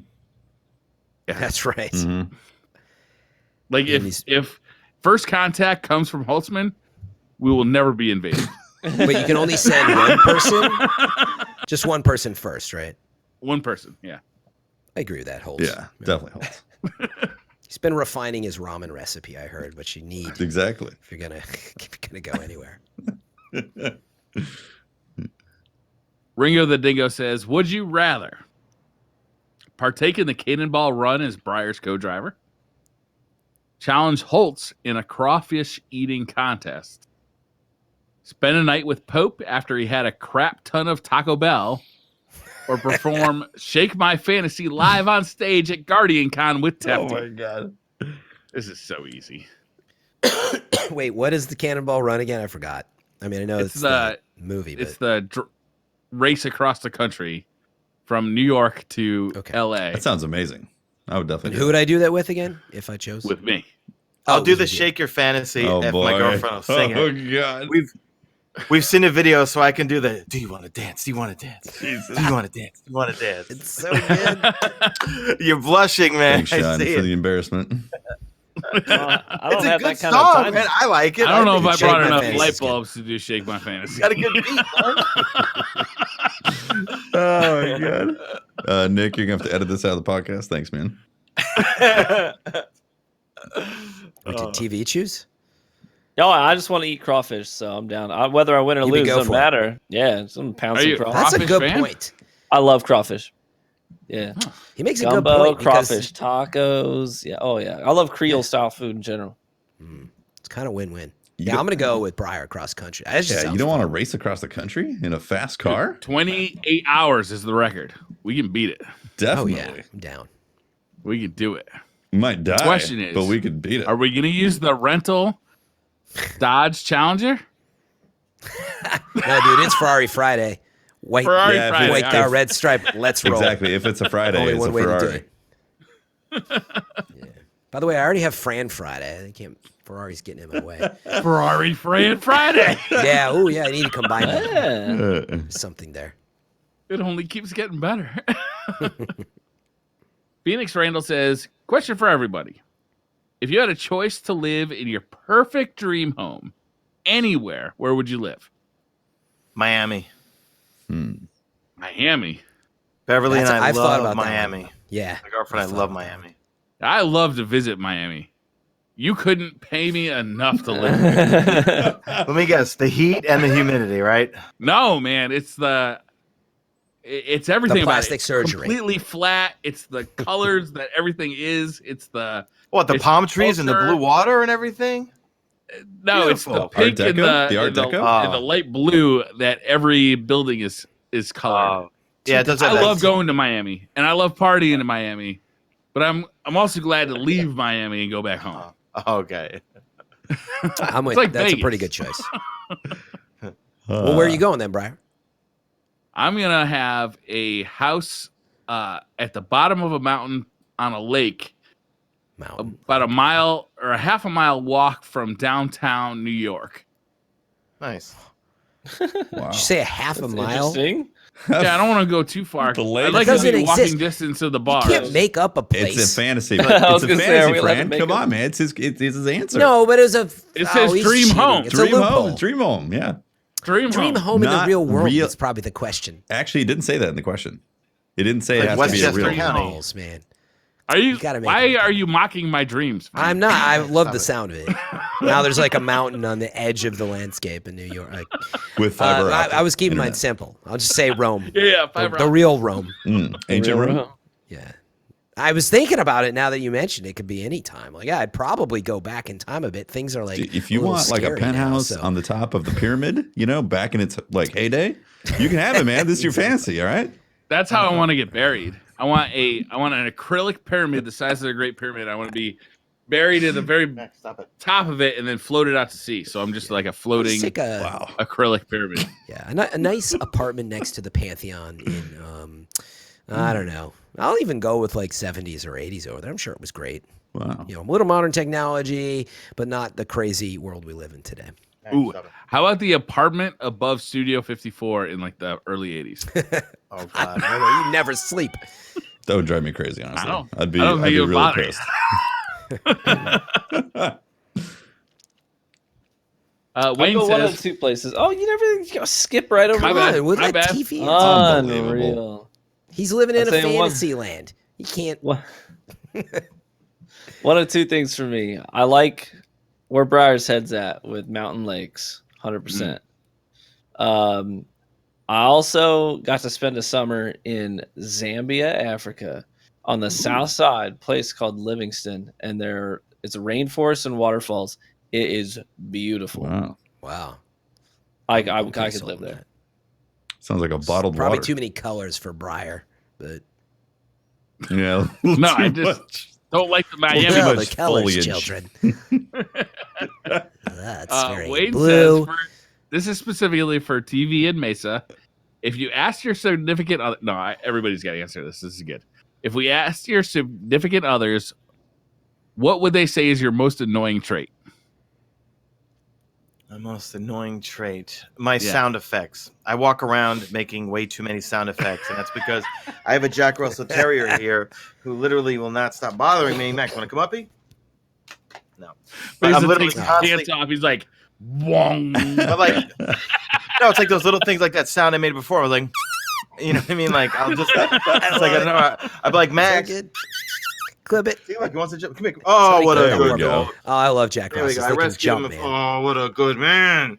But yeah, so it's me making annoying sound effects, and that definitely annoys her, I think. Right, Max? It annoys you too? We'll go out potty in a little bit. Oh, Max is the best. All right. You Aw. guys sit down a little bit. I rescued him 12 years ago. And a rescue dog, too. That's awesome. Yeah, he's a rescue. Wow. He was a mess when I got him. He's a good boy now. All right, Max. We'll go out in a little bit. For me, it's probably my eating habits, because anytime we go out to eat, my wife is like super. I don't know if picky is the right word, but all of her tastes are like, "Well, I'll take her someplace nice." She's like, "I want a burger with fries." You know, do you have a burger? And I am like, I'm very particular. Like, oh, I want this. I'm in this kind of a mood, and even if it was something as simple as she wants to go out for ice cream, and she's like, "I'll have one scoop of your Moose Tracks," and I'm like, I want this, but with this on top, and can you make it a shake and put some malt in it? You know, and I'm like very particular. It drives her absolutely nuts. I also don't share food. Oh, you won't do it.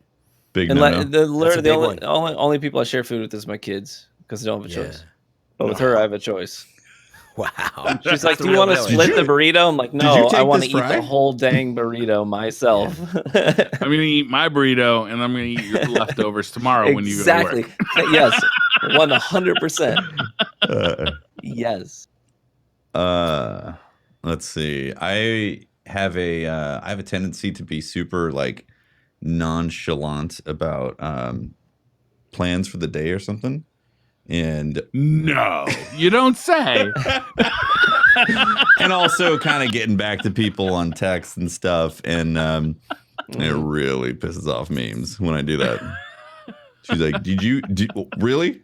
What, you didn't answer that?" You know. So yeah. Yeah. I don't have a significant other right now, but past girlfriends would say definitely it's like, yeah, it's a little what like TV was getting at, that like I have trouble deciding on like the place to go because it's got to be very specific, and I put a lot of like thought into it. But sometimes it's like I just want to go eat, and I'm like, no, let me find. And I'm like on Yelp for 45 minutes before we can go anywhere. It's like this is, and usually, you know, it's a little cliche, but a lot of women can get very angry very quickly when they're hungry, and so I've suffered the wrath of that many times. Even then, I was just wait a second, and by the time you get there, it's all ruined. I'm like, but this place is great. So probably that. I have to be the last person at the table to order food.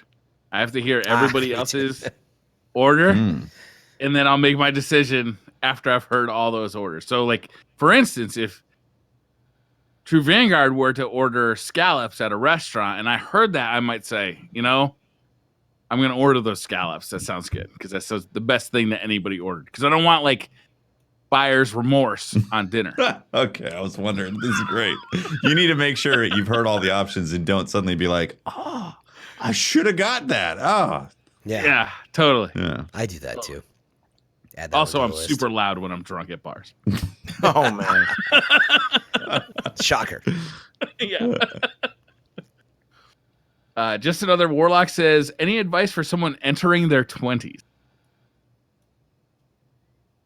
Wait, dude. Just general plans? Is that what you said? I think so. If there's any advice, if there's any early life bucket list things you want to do them now.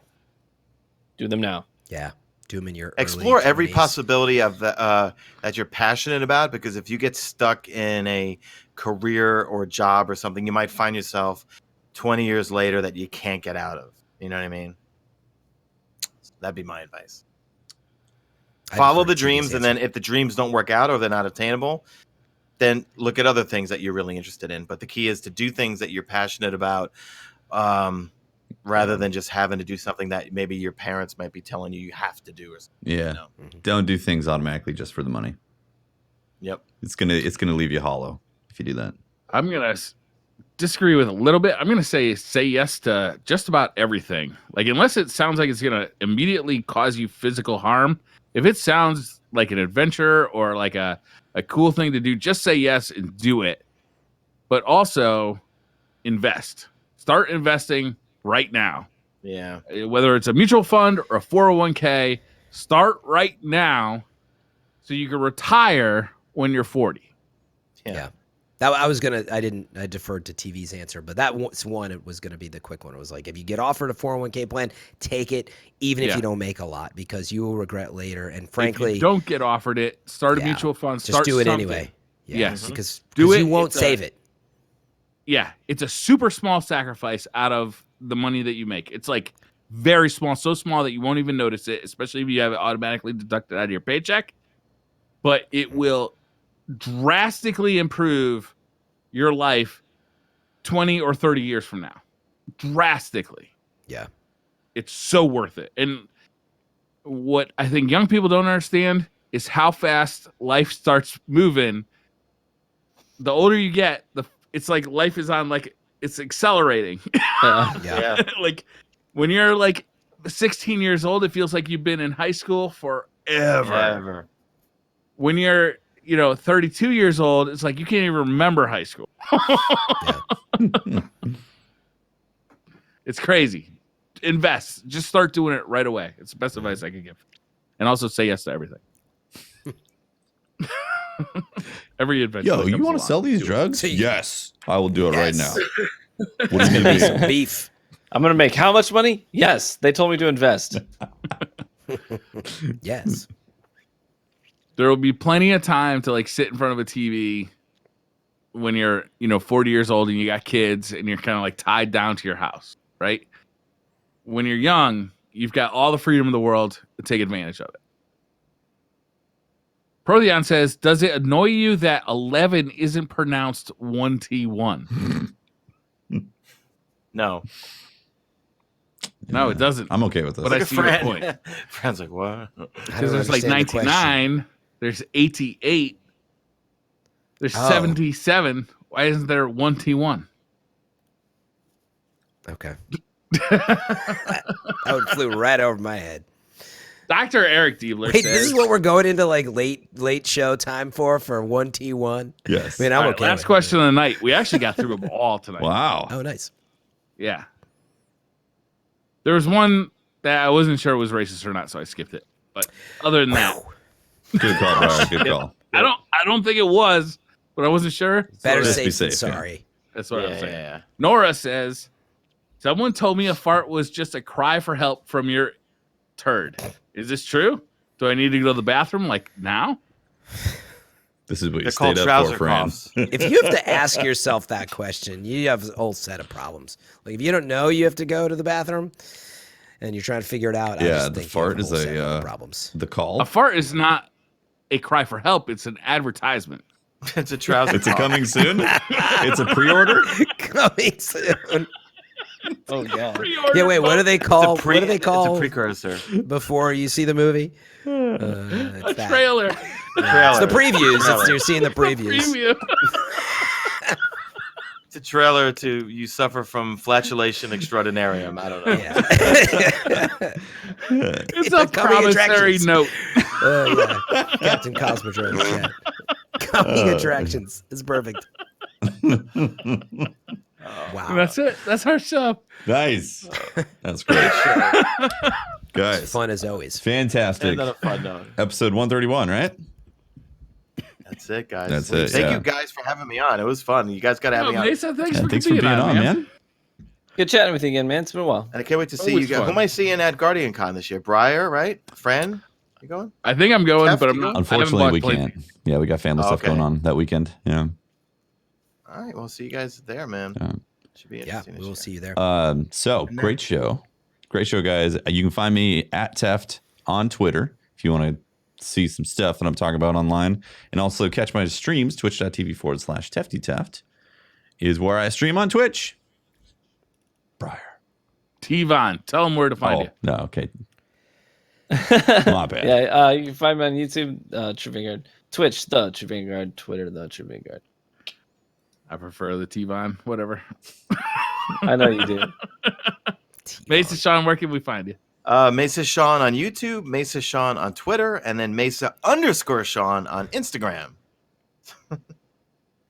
And Fran? Trying desperately not to cough. Catch me at Twitch TV/FM3_ is a great way to come and support me. Otherwise, just at Fran Mirabella on Twitter. And I'm Briar Rabbit. You can find me beating the shit out of a rental Dodge Challenger all weekend in the Connecticut back roads.